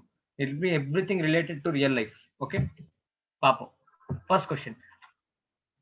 Rain and thunder showers bashed the city during the past 3 days. 3 நாளா ஒரே இடி மழை. அதுதான் first one. Second one, many people stayed indoors during the 3 days. யோசிச்சு பார்த்தீங்கன்னா செகண்ட் ஸ்டேட்மெண்ட்டோட மீனிங் என்னன்னா மக்கள் வந்து 3 நாளா வீட்டுக்குள்ளேயே இருந்தாங்க. வீட்டுக்குள்ளேயே இருந்ததுனால மழை வந்துச்சா, இல்ல மழையிலே இருந்ததுனால வீட்டுக்குள்ள இருந்தாங்களா? அப்கோர்ஸ் மழையில இருந்ததுனால தான் வீட்டுக்குள்ள இருந்தாங்க. ஸோ மழை தான் காரணம், வீட்டுக்குள்ள இருந்தது எஃபெக்ட். ஸோ இது ரெண்டும் காஸ் எஃபெக்ட் பேரா இல்லையா? ஒன்னு காசாகவும் ஒன்னு எஃபெக்டாகவும் இருந்தா இது ரெண்டும் காஸ்ட் எஃபெக்ட் பேர் தான். எஸ். ஓகே, இது காசு, இது effect. So hope you understood this. Okay, so இந்த ஒரு கொஸ்டின்ல உங்களுக்கு இன்னும் கிளியராகவே புரிஞ்சிருக்கும் அப்படின்னு நம்புறேன். ஓகே, ஸோ நெக்ஸ்ட் ஆப்ஷன் என்ன அப்படின்னு பார்த்தீங்கன்னா இதோட சொல்யூஷன் அவங்க கொடுத்துருக்குறாங்க. அது கரெக்டா அப்படின்னு நம்ம வெரிஃபை பண்ணணும். The given relationship between the diagrams. Okay, the given relationship between them is 1 is cause, 2 is effect. Okay, இது ரொம்ப சிம்பிளான கொஸ்டின். நெக்ஸ்ட் நம்ம இன்னும் கொஞ்சம் இன்ட்ரெஸ்டிங்கான கொஸ்டின்ஸ்குள்ள போகலாம். Second question. There has been considerable increase in the sale of fat-free. Okay, it's fat-free. Okay, fat-free food articles. Fat na cholesterol அந்த மாதிரி சொல்லுவாங்கல்ல. Sale of fat-free food articles வந்து அதிகமா இருக்கு கொஞ்ச நாளா. Okay, second statement படிப்போம். Now people have become more conscious about health and food habits. மக்கள் வந்து இப்போ கொஞ்ச நாளா ரொம்பவே ஹெல்த் கான்சியஸா இருக்காங்க. மக்கள் ஹெல்த் கான்சியஸ் ஆனதுனால அந்த அந்த ஒரு ஜங்க் ஃபுட் கம்மியா சேல் ஆகுதா, இல்ல ஜங்க் ஃபுட் கம்மியா சேல் ஆகிறதுனால தான் மக்கள் விழிப்புணர்வா இருக்காங்களா? ஆக்சுவலி பாத்தீங்கன்னா மக்கள் வந்து நிறைய கான்சியஸ் ஆயிட்டாங்க. இப்போ ஓகே, எது நம்மளுக்கு நல்லது சாப்பிட்டா அப்படிங்கறத தெரிஞ்சுக்கிட்டாங்க. இந்த ஸ்டேட்மெண்ட்டை பொறுத்த வரைக்கும் தான். நம்ம எதுவுமே நாம இமேஜின் பண்ணல, இதுல கொடுக்கறத நம்ம படிக்கணும், அவ்வளவுதான். ஸோ அதனால நடக்கக்கூடிய எஃபெக்ட் என்ன? what is the effect behind it? What is the effect which is happening after that? Effect என்னன்னா மக்கள் நிறைய அந்த ஓகே அந்த ஃபேட் ஃபுட்டை வந்து வாங்குறது இல்லை. ஓகேவா? ஸோ இப்போ வந்து ஃபேட் ஃப்ரீ ஃபுட் அப்படின்னா என்னன்னு பார்த்தீங்கன்னா, ஃபேட்னா கொலஸ்ட்ரால், ஃபேட் ஃப்ரீ அப்படின்னா கொலஸ்ட்ரால் இல்லாத ஹெல்த்தியான ஃபுட் அப்படின்னு அர்த்தம். ஓகேவா? அதாவது ஃபேட் ஃபுட்டோட இது கம்மியாக இருக்கு, ஃபேட் ஃப்ரீ ஃபுட்டோடது அதிகமாக இருக்கு. ஓகே, ஃபேட் ஃப்ரீ ஃபுட்னா any healthy food which we are eating. Fat ஃபுட்னா இப்போ பீட்சா, பர்கர் அதெல்லாம் ஃபேட் ஃபுட். இப்போ ஃபேட் ஃப்ரீ ஃபுட்டுங்கிறது நாம சாப்பிடக்கூடிய ஹெல்த்தி, இப்போ நம்மளுடைய பாரம்பரிய உணவா இருக்கலாம், அந்த மாதிரி ஏதாச்சும் ஒரு நல்ல ஒரு ஃபுட் வந்து ஃபேட் ஃப்ரீ. ஸோ மக்கள் விழிப்புணர்வா இருக்கிறதுனால ஃபேட் ஃப்ரீ ஃபுட்டை அதிகமாக வாங்க ஆரம்பிச்சிட்டாங்க. அப்படி மக்கள் ஃபேட் ஃப்ரீ ஃபுட் அதிகமாக வாங்குறதுனால அதோட சேல்ஸ் இன்க்ரீஸ் ஆயிருக்கு. ஓகே, இவங்க இந்த இடத்துல கொடுத்துருக்கிறத நம்ம ரெண்டு விதமா படிச்சுக்கிட்டோம். அதாவது ஃபேட் ஃப்ரீ ஃபுட் வந்து சேல்ஸ் இன்க்ரீஸ் ஆயிருக்கு. Okay, so basically okay let us take an example. Okay, fat food அப்படியே ஃபேட் இருக்கிற ஃபுட் அப்படின்னா என்னன்னு பார்த்தீங்கன்னா, இதெல்லாம் நம்ம வந்து லாஜிக்கா நம்ம யோசிச்சுக்க வேண்டிய விஷயங்கள். ஃபேட் கண்டென்ட், ஃபேட் இருக்கிற ஃபுட் நான் ஃபர்ஸ்ட் எழுத போறேன். Okay, it can be pizza, okay, or something like that, burger, donut, இந்த மாதிரியான foods. Fat free, fat free ஃபுட்னா எதுல ஃபேட் இல்லையோ, நோ ஃபேட் கண்டென்ட்,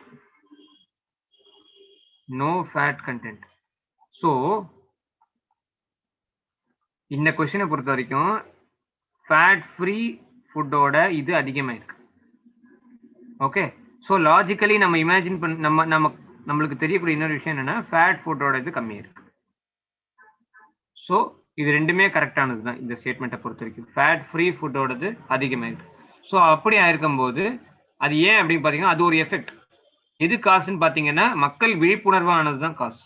அதனால நடக்கக்கூடிய எஃபெக்ட் தான் ஃபேட் ஃப்ரீ ஃபுட்டோட இது வந்து சேல்ஸ் வந்து அதிகமாக இருக்கு.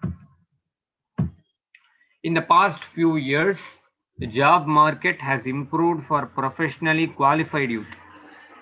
Second point, many youth are not able to get the jobs as per their expectation.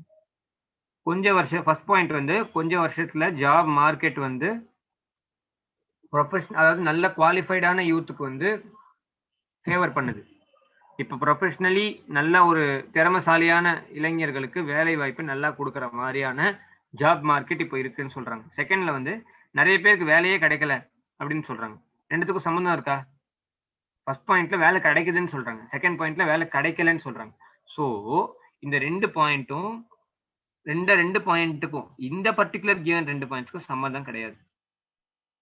இது ரெண்டுத்துக்கும் சேர்த்து வேற ஏதாவது மூணாவதா ஒரு பாயிண்ட் காமனா இருக்கலாம், பட் அது நம்மளோட கேள்வி கிடையாது. நம்மளுக்கு கேட்கப்பட்ட கேள்வி இது ரெண்டுத்துக்கான ரிலேஷன்ஷிப் என்ன, இது ரெண்டும் காஸ் எஃபெக்டா இல்லையே. நம்மளுக்கு வந்து வேலை வாய்ப்பு அதிகமா இருக்குன்னா நிறைய பேருக்கு வேலை கிடைச்சிருக்கணும்ல, என் வேலை கிடைக்கலன்னு சொல்லியிருக்காங்க. So in this case there cannot be a cause effect. Okay, காரணம் என்னன்னா ஒன்னொன்னும் தனித்தனியா வேற வேற மீனிங், ஒன்னுத்தினால ஒண்ணு நடக்கிறதே கிடையாது, ரெண்டு தனித்தனி ஈவெண்ட். இப்போ காஸ் எஃபெக்ட் இல்லாத ஒரு எக்ஸாம்பிள் பாப்போமா? நான் ஒன்னு சொல்லட்டுமா? Okay, first one, a new released movie. நானே ஒரு example. Okay, let me give you an easy example. One movie became a big hit, huge hit. Okay, நல்ல கலெக்ஷன் இந்த மாதிரி. ஸோ செகண்ட் ஒன் வந்து பார்த்தீங்கன்னா, yesterday it was raining. yesterday rain. இது ரெண்டுத்துக்கும் என்ன ரிலேஷன்? நேற்று மழை பெஞ்சதுனால படத்தோட ஹிட் ஏதாவது அஃபெக்ட் ஆகுதா? இல்லையே, ரெண்டுத்துக்கும் சம்பந்தமே இல்லையே. ஸோ அதனால இந்த மாதிரி கொடுத்துருக்கிறது கூட ஒரு காஸ் எஃபெக்ட் இல்லாதது தான். கொஸ்டின்ல கொடுத்துருக்காங்கன்றதுனாலயே ஐயோ நம்மளுக்கு இது காசா இருக்குமோன்னு யோசிக்க வேணாம். நீங்க லாஜிக்கலா யோசிச்சு பார்த்தீங்கன்னா இந்த பர்டிகுலர் கொஸ்டின்ல ஒரு காஸ் காரணம், இது காரணமா? மழை வந்ததுனால தான் படம் ஹிட் ஆச்சா? இல்லையே. ஸோ அதனால இந்த மாதிரி இந்த ஒரு எக்ஸாம்பிள் நான் கொடுத்துருக்கிற எக்ஸாம்பிள் கூட it is an example of neither cause nor effect. neither cause nor effect னா காசு இது ரெண்டுமே காசும் கிடையாது எஃபெக்டும் கிடையாது, தனித்தனியா சம்பந்தமே இல்லாத ஸ்டேட்மெண்ட்ஸ். சில கொஸ்டின்ஸ் இந்த மாதிரியும் இருக்கலாம். அதுதான் இதுதான் நான் சொல்ல வர விஷயம். ஓகே, ஸோ இப்போ நம்மளுக்கு எக்ஸாம் பாயிண்ட் ஆஃப் வியூல இருந்து கேட்கக்கூடிய கொஸ்டின்ஸ் பார்ப்போம். இப்போ பேங்க் கொஸ்டின்ஸ் எல்லாம் பார்த்தீங்கன்னா நாட் ஓன்லி பேங்க், இப்போ நீங்க எந்த என்ட்ரன்ஸ் எக்ஸாம்ஸ் ஜாப் எக்ஸாம்ஸ் எது நீங்க எழுதினாலும் இந்த மாதிரி ஃபர்ஸ்ட் ஒரு பேராகிராஃப் கொடுத்துருப்பாங்க. அந்த பேராகிராஃபை தெளிவாக படிக்கணும். நான் உங்களுக்கு ஏற்கனவே சொன்னது தான், அந்த பேராகிராஃபை நம்ம தெளிவாக டீட்டெயிலாக படிச்சுட்டாலே நம்மளுக்கு அதுலேருந்து என்ன சொல்ல வராங்க அப்படிங்கிறது புரிஞ்சிடும். In each of the following questions, two statements numbered 1 and 2 are given. There may be a cause and effect relationship between the two statements. These statements may be effect of some same cause or the independent causes. அதாவது இதுக்கு இதற்கு meaning பார்ப்போம். உங்களுக்கு ரெண்டு statement கொடுத்துருப்பாங்க 1, 2. அது வந்து ஒரு காஸ் எஃபெக்ட் ரிலேஷன்ஷிப்பாக இருக்கலாம். அந்த ரெண்டு ஸ்டேட்மெண்ட்டுமே தனித்தனியா வேற ஒரு ஈவெண்ட்டோட எஃபெக்டா கூட இருக்கலாம். ஃபார் எக்ஸாம்பிள் 1, 2 உங்களுக்கு ரெண்டு ஸ்டேட்மெண்ட் கொடுத்துருக்காங்க, ரெண்டுத்துக்கும் சம்பந்தம் இல்லை, ஆனா ரெண்டுமே வேற ஒரு ஈவெண்ட்டோட சம்மந்தப்பட்டிருக்கலாம். இப்போ 3ன்னு ஒரு ஸ்டேட்மெண்ட் இருக்குன்னு வச்சுக்கோங்க, அது 3 கொடுத்துருக்க மாட்டாங்க. இப்போ வந்து வெங்காய விலை வந்து அதிகமாயிருக்கு. ஓகே, வெங்காய விலை அதிகமாயிருக்கு. ஓகே, தக்காளி விலை அதிகமாயிருக்கு. வெங்காய விலை அதிகமானதுனால தான் தக்காளி விலை அதிகமாயிருக்கு, இது ரெண்டுத்துக்கும் சம்பந்தம் இல்லை. ஆனா நான் கொடுத்துருக்கக்கூடிய ஸ்டேட்மெண்ட் என்ன அப்படின்னு பாத்தீங்கன்னா, ஓகே இந்த வருஷம் மழையினால விவசாயம் பாதிக்கப்பட்டிருக்கு. இதுதான் இது வந்து கொடுக்கப்படாத ஸ்டேட்மெண்ட். கொஸ்டின்ல இது ரெண்டு தான் கொடுத்துருப்பாங்க, வெங்காய விலை உயர்வு, தக்காளி விலை அதிகமாயிருக்கு. ஆனா உங்களுக்கு பார்க்கும் போதே இது ரெண்டுத்துக்கும் தனித்தனியா சம்பந்தம் இல்லை, ஆனா இது ரெண்டுமே வேற ஏதோ ஒரு காசால நடக்கிற மாதிரி இருக்கு இல்லையா? எதுக்காக இப்போ ஜென்ரலா ரெண்டு விலையும் தக்காளி வெங்காயம் ரெண்டு விலை ஏன் உயரணும் அப்படின்னு பாத்தீங்கன்னா, லாஜிக்கா யோசிச்சு பாத்தீங்கன்னா மேபி அது ஒரு மழையினால பயிர் பாதிக்கப்பட்டிருக்கலாம், அந்த மாதிரி ஏதாவது. அந்த மாதிரி அதுதான் இந்த ஸ்டேட்மெண்டோட meaning. These two statements may be an effect of the same cause, or independent causes. Okay, அது கொஸ்டின் படிக்கும் போது நம்மளுக்கு புரியும். ஓகே, கொஸ்டின்ல இந்த மாதிரி ஆப்ஷன்ஸ் கொடுத்துருக்க மாட்டாங்க, ஒரே ஆப்ஷன். ஏற்கனவே அந்த 5 ஆப்ஷனுமே கொடுத்துட்டாங்க, ஒரு கொஸ்டினுக்கு தனித்தனி ஆப்ஷன் கொடுத்துட்டு இருக்க மாட்டாங்க. இதே 5 ஆப்ஷன் தான் எல்லா கொஸ்டினுக்கும். 1 is a cause, 2 is a effect, 2 is a cause, 1 is a effect ஒரு option. Both 1 and 2 are independent causes. தனித்தனியா ரெண்டு தனித்தனி காஸ். 1 and 2 தனித்தனி எஃபெக்ட், அது ஒரு option. 1 and 2 are effects of some common cause. இது ரெண்டு படிப்போம். The price of vegetables has considerably increased in summer. இது ஒரு ஸ்டேட்மெண்ட். வெஜிடபிள்ஸ் நான் சொன்ன அதே மாதிரி தான் கிட்டத்தட்ட கொடுத்துருக்காங்க. ரொம்ப நான் சொன்னதுக்கான ஒரே similar example. Coincidentally let us understand this. So இப்போ பிரைஸ் ஆஃப் வெஜிடபிள்ஸ் வந்து இன்க்ரீஸ் ஆயிருக்கு அப்படின்னு சொல்றதுனால நாம யோசிக்க வேண்டிய ஒரு இம்பார்ட்டன்டான ஒரு விஷயம், எது காஸ் எது எஃபெக்ட். ஸோ செகண்ட் ஸ்டேட்மெண்ட் பார்த்தீங்கன்னா, மழை வந்து காரணமா நிறைய பயிர் பாதிக்கப்பட்டிருக்கு. நான் சொன்ன அதே எக்ஸாம்பிள் தான். ஸோ இப்போ பார்த்தீங்கன்னா மழை வந்ததுனால பாதிக்கப்பட்டது. இந்த கொஸ்டின் ரெண்டுமே கொடுத்துட்டாங்க. போன கொஸ்டின் மாதிரி இன்டைரக்டா இல்லை, பட் கொஞ்சம் டைரக்டா இருக்கு. ஸோ மழை வந்து பயிர்கள் பாதிக்கப்பட்டது காஸ், அதனால நடக்கக்கூடிய விலை உயர்வு effect. So first one is effect, second one is a cos. அது எந்த ஆப்ஷன்ல சூட் ஆகுது? இதுதான் செகண்ட் ஸ்டேட்மெண்ட். ஓகே, ஃபர்ஸ்ட் ஒன்னோட answer 2. Police resorted the Lathi charge to disperse the unlawful gathering. Okay, the citizens forum call for a general strike. Okay, இப்போ வந்து citizen வந்து ரொம்ப ஸ்ட்ரைக் பண்ணியிருக்காங்க, அதனால வந்து லத்தி சார்ஜ் பண்ண வேண்டியதாகி போச்சு அப்படின்னு சொல்றாங்க. ஸோ இப்போ வந்து போலீஸ் லத்தி சார்ஜ் எடுக்கிறதுனால தான் ஜெனரல் ஸ்ட்ரைக் நடக்குதா, இல்லை ஜெனரல் ஸ்ட்ரைக் நடக்கிறதுனால போலீஸ் இந்த மாதிரி ஆக்ஷன் எடுக்கிறாங்களான்னு கேட்டீங்கன்னா, முதல்ல மக்கள் ஸ்ட்ரைக் பண்ணியிருக்காங்க, அதனால தான் police has taken the effect of lathi charge. So இந்த பர்டிகுலர் கொஸ்டினை பொறுத்த வரைக்கும் first one is effect, second one is a cause. Third question. The school authority has decided to increase the tuition fees by 30% from that next academic year. அடுத்த வருஷத்துல இருந்து tuition fees 30% உயரும் அப்படின்னு சொல்லிட்டாங்க. The government has urged the local public to enroll all the children in the area. அடுத்த வருஷம் school வந்து 30% ஏறும்னு சொல்லியிருக்காங்க. ஒன்று. ரெண்டாவது, மக்களை வந்து கவர்மெண்ட் வந்து நிறைய ஸ்கூல்ஸ்ல சேர்க்க சொல்றாங்க. இது ரெண்டுத்துக்கும் சம்பந்தம் இருக்கா? இல்லையே, இல்லையா? So they both are effects of சம்திங்காக இருக்கலாம். இது வந்து இது ஒன்று காசு ஒன்று எஃபெக்ட் கிடையாது. ஸோ ரெண்டு தனித்தனி காசாக இருக்குமா? கொஞ்சம் யோசிச்சு பாருங்க. இது வந்து இதுவே ஒரு எஃபெக்டா, இது ஒரு எஃபெக்ட் அப்படின்னு நீங்க யோசிக்கணும். இப்போ ஃபார் எக்ஸாம்பிள் இது ஒரு காசு, இது ஒரு தனி காசு, சம்பந்தமே இல்லாத தனி ஸ்டேட்மெண்ட் இது. ஓகே, இது ஒரு தனி காசு, காஸ் 1. ஓகே, இது காஸ் 2. ஸோ இப்போ கவனிச்சு பார்த்தீங்கன்னா இதனால இது நடக்கல, ஏனால பி நடக்கல, பினால ஏ நடக்கல, ரெண்டும் தனித்தனி காசு. இந்த மாதிரி ஒரு ஆப்ஷன் இருக்கா கொஸ்டின்லன்னு பார்ப்போம். இருக்கே, S. If both statements one are independent cause, right?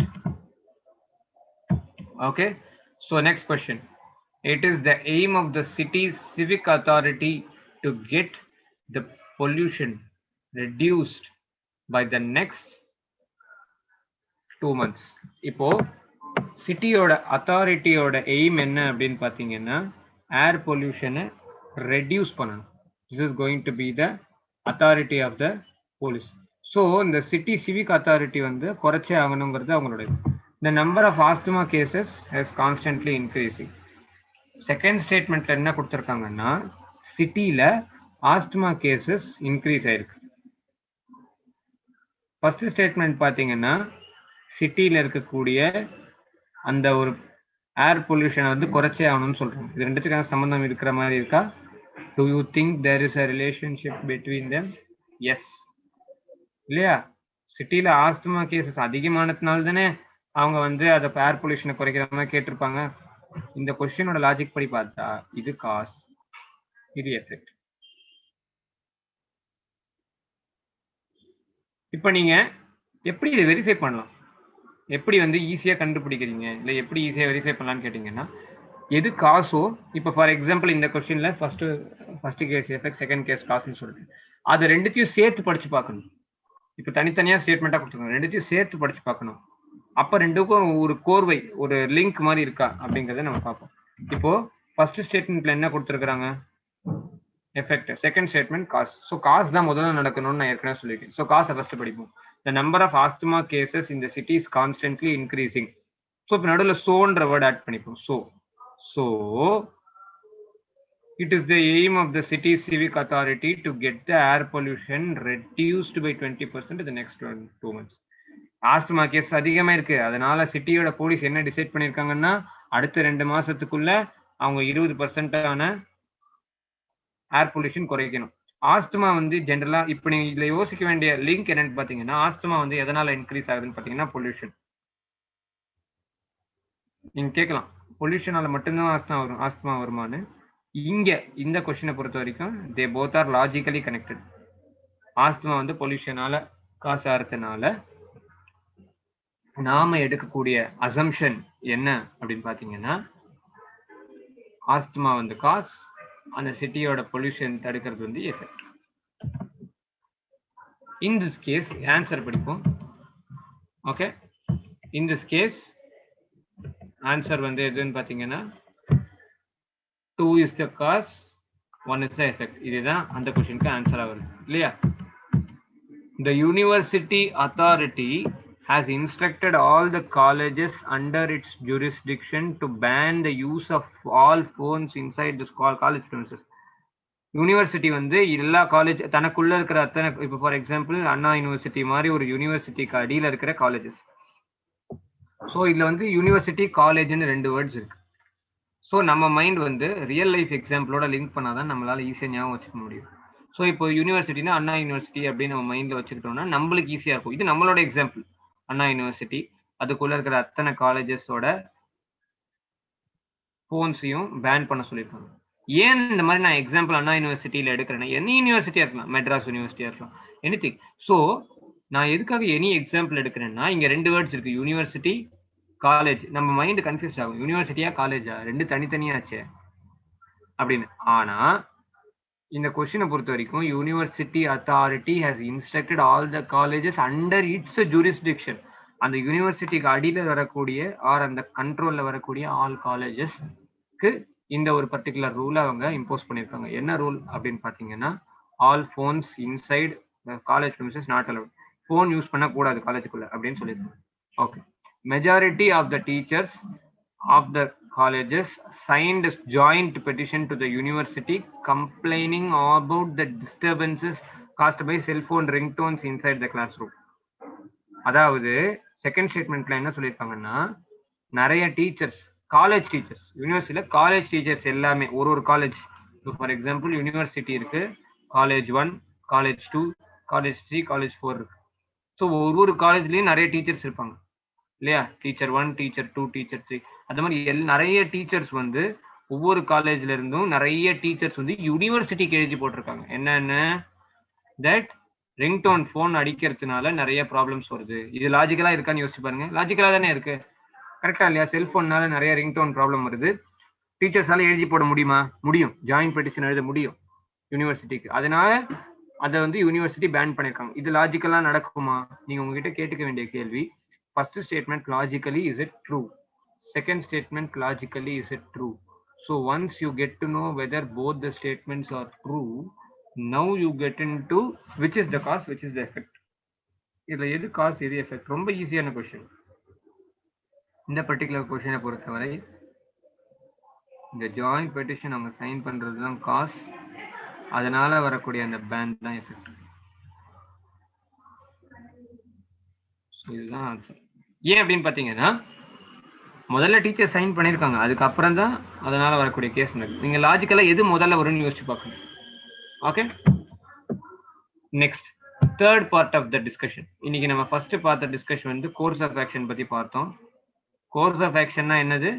அதாவது ஒரு ஆக்ஷன் நடக்குதுன்னா அந்த ஆக்ஷனுக்கான கரெக்டான ஸ்டெப் எது? ஆப்ஷன் ஏ, பி, சி கொடுத்துருப்பாங்க. எது கரெக்டான ஸ்டெப், அதுல இதெல்லாம் இருக்கும். Maybe 1 or more than 1 or not 1, not even 1, இல்ல ஆல் ஆஃப் தெம். இந்த மாதிரி நிறைய கேசஸ் கொடுத்து எது நம்மளுக்கு பெஸ்ட் ஆப்ஷன், ஒரு ஈவென்ட், ஒரு சிச்சுவேஷனுக்கு எது சொல்யூஷன் அப்படிங்கிறது சொல்யூஷன், எது ஈவென்ட் சொல்யூஷன். இது நம்ம எப்படி ஞாபகம் வச்சுக்கலாம்னா, course of action event solution நம்ம சொல்லலாம். அதே மாதிரி இந்த second part of the discussion என்ன அப்படின்னு பாத்தீங்கன்னா, நாம இப்ப பார்த்தது வந்து காஸ் அண்ட் எஃபெக்ட். ரெண்டு வேற வேற. காஸ் அண்ட் எஃபெக்ட் என்ன அப்படின்னு பாத்தீங்கன்னா, ஒரு காஸ் நடக்குது, அதனால வரக்கூடிய விளைவு என்ன, இது ரெண்டுமே அவங்களே கொடுத்துட்டாங்க. நிஜமாலே இதுக்கு இதுதான் காசா, ஸ்டேட்மெண்ட் 1க்கு ஸ்டேட்மெண்ட் 2 தான் ஆன்சரா, இல்ல ஸ்டேட்மெண்ட் 1க்கு ஸ்டேட்மெண்ட் 2 ஆன்சரா, எது காஸ் எது எஃபெக்ட்? ஓகே, சோ வந்து option 1 is the cause or option 2 is the cause, option 1 is the effect or option 2 is the effect. இந்த மாதிரி வந்து எதனால எந்த ஒரு, இப்ப 2 ஸ்டேட்மெண்ட்ஸ் ஏ பி கொடுத்திருக்காங்கன்னா, ஏனால பி நடக்குதுன்னா ஏ தான் காஸ், பி எஃபெக்ட். பி நால ஏ நடக்குது அப்படின்னா பி தான் காஸ், ஏ தான் எஃபெக்ட். ஏன்னா எது முதல்ல வருது அதுதான் காஸ். ஏனால பி அப்படின்னா ஏ தானே முதல்ல வருது, சோ ஏ தான் காஸ். பி நால because of B A is happening அப்படின்னா பிங்கிற வேர்டு தான் முதல்ல நம்ம ஸ்டேட்மெண்ட் வரதுனால பி காஸ். ஸோ எது காஸ், ஒன்னு காசுனா இன்னொன்று எஃபெக்டா இருக்க வாய்ப்பு அதிகமா இருக்கும். சப்போஸ் சில கொஸ்டின்ல ரெண்டுமே கூட தனித்தனி காசா இருக்கலாம், சம்பந்தமே இல்லாத ஸ்டேட்மெண்டா இருந்ததுன்னா ஒன்னு ரெண்டுமே ஒரு விளைவா, தனித்தனி விளைவா இருக்கலாம், இல்ல தனித்தனி காசா இருக்கலாம். நம்ம ரிவைஸ் பண்ணும்போது அதுக்கான எக்ஸாம்பிள்ஸ் பார்ப்போம். Okay, next part of the discussion வந்து அசர்ஷன் அண்ட் ரீசனிங். இது எல்லா எக்ஸாம்ஸ்லயும் கேட்கக்கூடிய கம்பல்சரி கொஸ்டின், ரொம்ப ரொம்ப இம்பார்ட்டன்டான ஒரு கான்செப்ட், அசர்ஷன் அண்ட் ரீசனிங். அசர்ஷன்னா ஏன்னா any statement. Okay, for example petrol price increase, அது ஒரு simple statement. Reason, due to importing problem. இப்போ வந்து மேபி அந்த இம்போர்ட் பண்ணும்போது ப்ராப்ளமா இருக்கலாம், due to lack of fuel, அந்த மாதிரி இருக்கலாம். ஓகேவா? அந்த மாதிரி ஒன்னு வந்து ரீசன், இன்னொன்னு வந்து சிம்பிளா ஒரு ஸ்டேட்மெண்ட். இது வந்து காஸ் அண்ட் எஃபெக்ட்ல இருந்து கொஞ்சம் டிஃபரெண்டானது. ஏன்னு கேட்டீங்கன்னா, காஸ் அண்ட் எஃபெக்டை பொறுத்த வரைக்கும் ரெண்டு ஸ்டேட்மெண்ட்டுமே ட்ரூன்னு நம்ம இமேஜின் பண்ணிட்டோம். காஸ் அண்ட் எஃபெக்ட் தான் ஒரு எக்ஸாம்பிள் நம்ம இப்போ கொடுக்க போறது ஒரு காஸ் அண்ட் எஃபெக்ட் கொஸ்டின் வச்சுக்கோங்களேன்.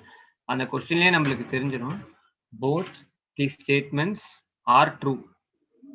Okay, suppose if both the statements are true only, அதுக்கப்புறம் தான் நம்ம எது காஸ் எது எஃபெக்ட் அப்படிங்கிறத நம்ம திங்க் பண்ணுவோம். பட் அசர்ஷன் ரீசன் கொஸ்டின்ஸை பொறுத்த வரைக்கும் they need not be true. Okay, அந்த ரீசன் ட்ரூவா இருக்கணும்னு அவசியம் கிடையாது, அசர்ஷனும் ட்ரூவா இருக்கணும்னு அவசியம் கிடையாது. ஸோ இதுல ட்ரூவா ஃபால்ஸானே நம்மளுக்கு தெரியாது. இப்போ ஃபார் எக்ஸாம்பிள் பெட்ரோல் பிரைசஸ் ரெடியூஸ்டுன்னு நான் ஸ்டேட்மெண்ட்ல கொடுத்தேன், அது உண்மையா? இல்லை, பெட்ரோல் விலை இன்க்ரீஸ் தான் இருக்கு. ஸோ அந்த அசர்ஷனே ஒரு பொய், ஃபால்ஸ். ரீசன் வந்து அதுக்கான ரீசன் வேறையா இருக்கும், அது ட்ரூவா இருக்கலாம். ஸோ ஒரு ஸ்டேட்மெண்ட்டை பொறுத்த வரைக்கும் இப்போ இதுதான் அசர்ஷன், இதுதான் ரீசன் வச்சுக்கோங்களேன். அசியூம் அசர்ஷன் ட்ரூவா இருக்கலாம், ரீசன் ஃபால்ஸா இருக்கலாம், அதுக்கு கொடுக்கப்பட்ட ரீசன் ஃபால்ஸா இருக்கலாம், இல்ல அவங்க கொடுக்குற ஸ்டேட்மெண்ட்டே பொய்யா இருக்கலாம் ஆனா ரீசன் கரெக்டா இருக்கலாம். இந்த மாதிரி ஒரு ஆப்ஷன் இருக்கலாம். ரெண்டுமே பொய்யா இருக்கலாம், இல்ல ரெண்டுமே ட்ரூவா இருக்கலாம். இப்போ ரெண்டுமே ட்ரூவா இருக்கிற பட்சத்துல ரெண்டு இருக்கு, கரெக்டான ரீசன் தான் கொடுத்துருக்காங்களா? ரெண்டும் தனித்தனியான ஸ்டேட்மெண்ட்டா, தனித்தனியா உண்மை, பட் இதுதான் கரெக்டான ரீசனா? இப்போ ஃபார் எக்ஸாம்பிள் ஃபர்ஸ்ட் ஸ்டேட்மெண்ட் வந்து பெட்ரோல் பிரைஸ், நானே ஒரு எக்ஸாம்பிள் கொடுக்குறேன், petrol price increase. Second one, onion price increase. Petrol price உண்மையானது உண்மையா இல்லையா? கரெக்ட். ஆனியன் பிரைஸ் அதிகமானது உண்மையா இல்லையா? கரெக்ட். ஆனா பெட்ரோல் பிரைஸ் இன்க்ரீஸ் ஆனதுக்கு ஆனியன் பிரைஸ் இன்க்ரீஸ் ஆனது தான் காரணமா? கிடையாது. ஸோ ரெண்டுமே ட்ரூவா இருந்தா கூட இந்த பர்டிகுலர் அசர்ஷனுக்கு இதுதான் ரீசனாங்கிறது நம்மளுக்கு தெரியாது. So A is the correct reason, A is the wrong reason. இந்த இடத்துல எந்த ஆப்ஷன் வரும்? 5 ஆப்ஷன் கொடுக்குறேன். Option A, B, C, D with true, D with wrong. So இப்போ பார்த்தீங்கன்னா இந்த கொஸ்டின்ல ரெண்டுமே ட்ரூ. ஸோ இந்த ஆப்ஷன்ல எது வரும்? ரெண்டுமே கரெக்டான ஆப்ஷனா? இதுதான் கரெக்டான ரீசனா? இல்லை. So wrong explanation. ஸோ இதுதான் கரெக்ட் ஆன்சர் இந்த ஒரு பர்டிகுலர் கொஸ்டினை பொறுத்த வரைக்கும். ஸோ அந்த கொஸ்டின்லேயே உங்களுக்கு அசர்ஷன் ரீசன் கொஸ்டின்ஸை பொறுத்த வரைக்கும் ஆப்ஷன்ஸ் எல்லா கொஸ்டின்ஸ்க்கும் சேமாக தான் இருக்கும். 5 ஆப்ஷன்ஸ் இருக்கும். அதில் நீங்கள் எது கரெக்டான ஆப்ஷனோ நீங்கள் சூஸ் பண்ணணும். இப்போ ஒரு கொஸ்டின்குள்ளே போகணும். But before that let me just revise again for assertion. அசர்ஷன்னா ஏதாவது ஒரு ஸ்டேட்மெண்ட் அசர்ஷன், ரீசன்னா அதுக்கான காரணம் ரீசன். நீங்க பண்ண வேண்டிய வேலை இந்த ரீசன் உண்மையா, அந்த ஸ்டேட்மெண்ட் உண்மையா, ரெண்டுத்தையும் பார்த்துட்டு இந்த ரீசன் தான் அந்த ஸ்டேட்மெண்ட்டுக்கு காரணமா அப்படிங்கிறத நீங்க செக் பண்ணணும். ஓகேவா? கொடுத்துருக்க ஆப்ஷன்ஸ் பாருங்க. Both A and R are true, not R is a correct explanation of A. இப்போ ட்ரூவா இருக்கிறதோட நிற்காது. ட்ரூவா இருந்தாலே நம்மளுக்கு 2 ஆப்ஷன் இருக்கு. ட்ரூவா இருக்கிறது correct explanation, true but not a correct explanation. அதே மாதிரி A is true, R is false, A is false, R is true. 4 option நம்மளுக்கு கொடுத்துருக்காங்க. இப்போ ஒரு எக்ஸாம்பிள் கொஸ்டின் பார்ப்போம். Seeds should be treated with fungicide solution. First statement. Assertion. Okay. அது ஒரு statement பொதுவாக கொடுத்துருக்கேன், எதுவாக வேணாலும். Okay, fungicide solution. Seeds do not germinate unless treated with a fungicide solution. இதோட மீனிங்ஸ் பார்ப்போம். இப்போ ஒரு விதை இருக்கு, அந்த விதையை நீங்க மண்ணுக்குள் வைக்கிறீங்க. ஃபங்கிசைட்னா ஒரு பூச்சிக்கொல்லி மாதிரி. ஓகே, ஃபங்கஸ் அழிக்கக்கூடியது ஃபங்கிசைட். ஸோ அதை நீங்க போடுறதுனால போடணும். You should be adding fungicide add பண்ணணும். அப்போ அது வந்து செடிக்கு நல்லது அப்படின்ற மாதிரி ஒரு ஸ்டேட்மெண்ட்ல கொடுத்துருக்காங்க. 2வது ஸ்டேட்மெண்ட்ல நீங்க வந்து ஃபங்கிசைட், அதாவது அந்த பூச்சிக்கொல்லி போடலன்னா செடி முளைக்காது அப்படின்னு கொடுத்துருக்காங்க. இதுல வந்து ரெண்டுமே ஃபர்ஸ்ட் நம்ம பார்க்க வேண்டியது ரெண்டுமே ட்ரூவா. ஃபர்ஸ்ட் கேஸ் ட்ரூவா இல்லையா? கரெக்ட். நம்ம ஃபங்கிசைட் போடணும் தான். It is very important. Fungicide வந்து ஆட் பண்றது ரொம்ப இம்பார்ட்டன்ட். பூச்சிக்கொல்லினால நிறைய பூச்சிகள் வந்து அழியும், நல்லது.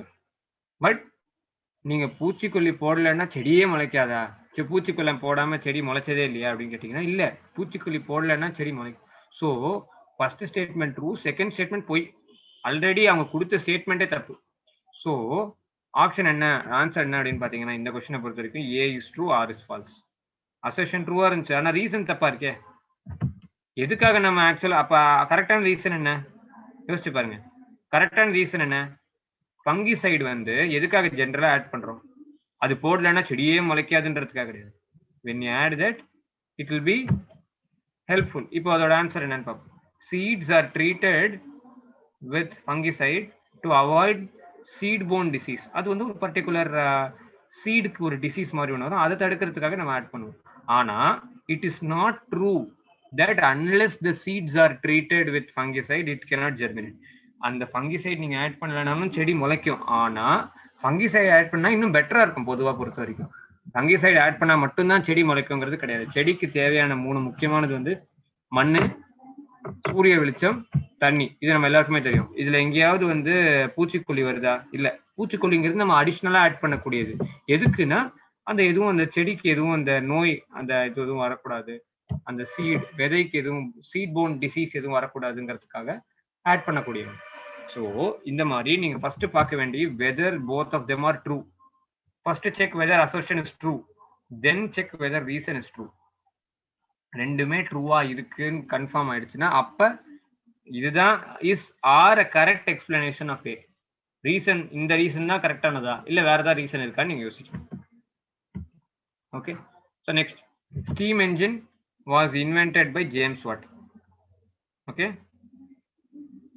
there was a problem of taking out water from the flooded mines. First statement correct ஆன்னு பார்த்தோம்.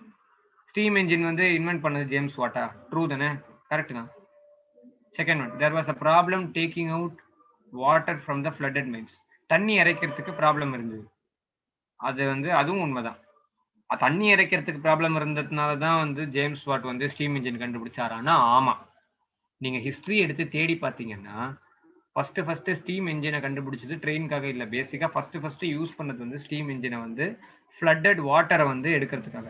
ஓகேவா? இப்போ வந்து மைன் வந்து ஒரு சுரங்கப்பாதைக்குள்ள வந்து தண்ணி வந்து அதிகமாக இருந்தது, அது எடுக்க முடியல. அதனால ஒரு ஸ்டீம் இன்ஜினை யூஸ் பண்ணி அதில் இருக்கிற தண்ணியை வெளியேற்றினாங்க. அதுக்கு தான் ஃபர்ஸ்ட் ஜேம்ஸ் வாட் கண்டுபிடிச்சாரு. அதுக்கப்புறம் அதை வந்து ட்ரெயினுக்கு யூஸ் பண்ணாங்க. ஸோ இதுக்கு நம்ம தேவையானது கொஞ்சம் ஜென்ரல் நாலேஜ் தேவை. இந்த கொஸ்டின் நம்மளுக்கு ஆன்சர் பண்றதுக்கு கொஞ்சம் ஜென்ரல் நாலேஜ் தேவை. ஜேம்ஸ் வாட் தான் இன்வென்ட் பண்ணாருன்னு கூட நம்மளுக்கு தெரியலாம், ஆனா எதுக்காக இன்வென்ட் பண்ணாருன்னு நம்மளுக்கு தெரியணும். ஸோ இது நம்மளுக்கு வந்து ப்ராக்டிஸ் வைஸ் வந்துடும். Don't worry. சப்போஸ் உங்களுக்கு இந்த கொஸ்டின் ஆரம்பத்துல ஆன்சர் இதுவான்னு சரியா தெரியலன்னா ஒன்றும் பிரச்சனை இல்லை, கவலைப்படாதீங்க.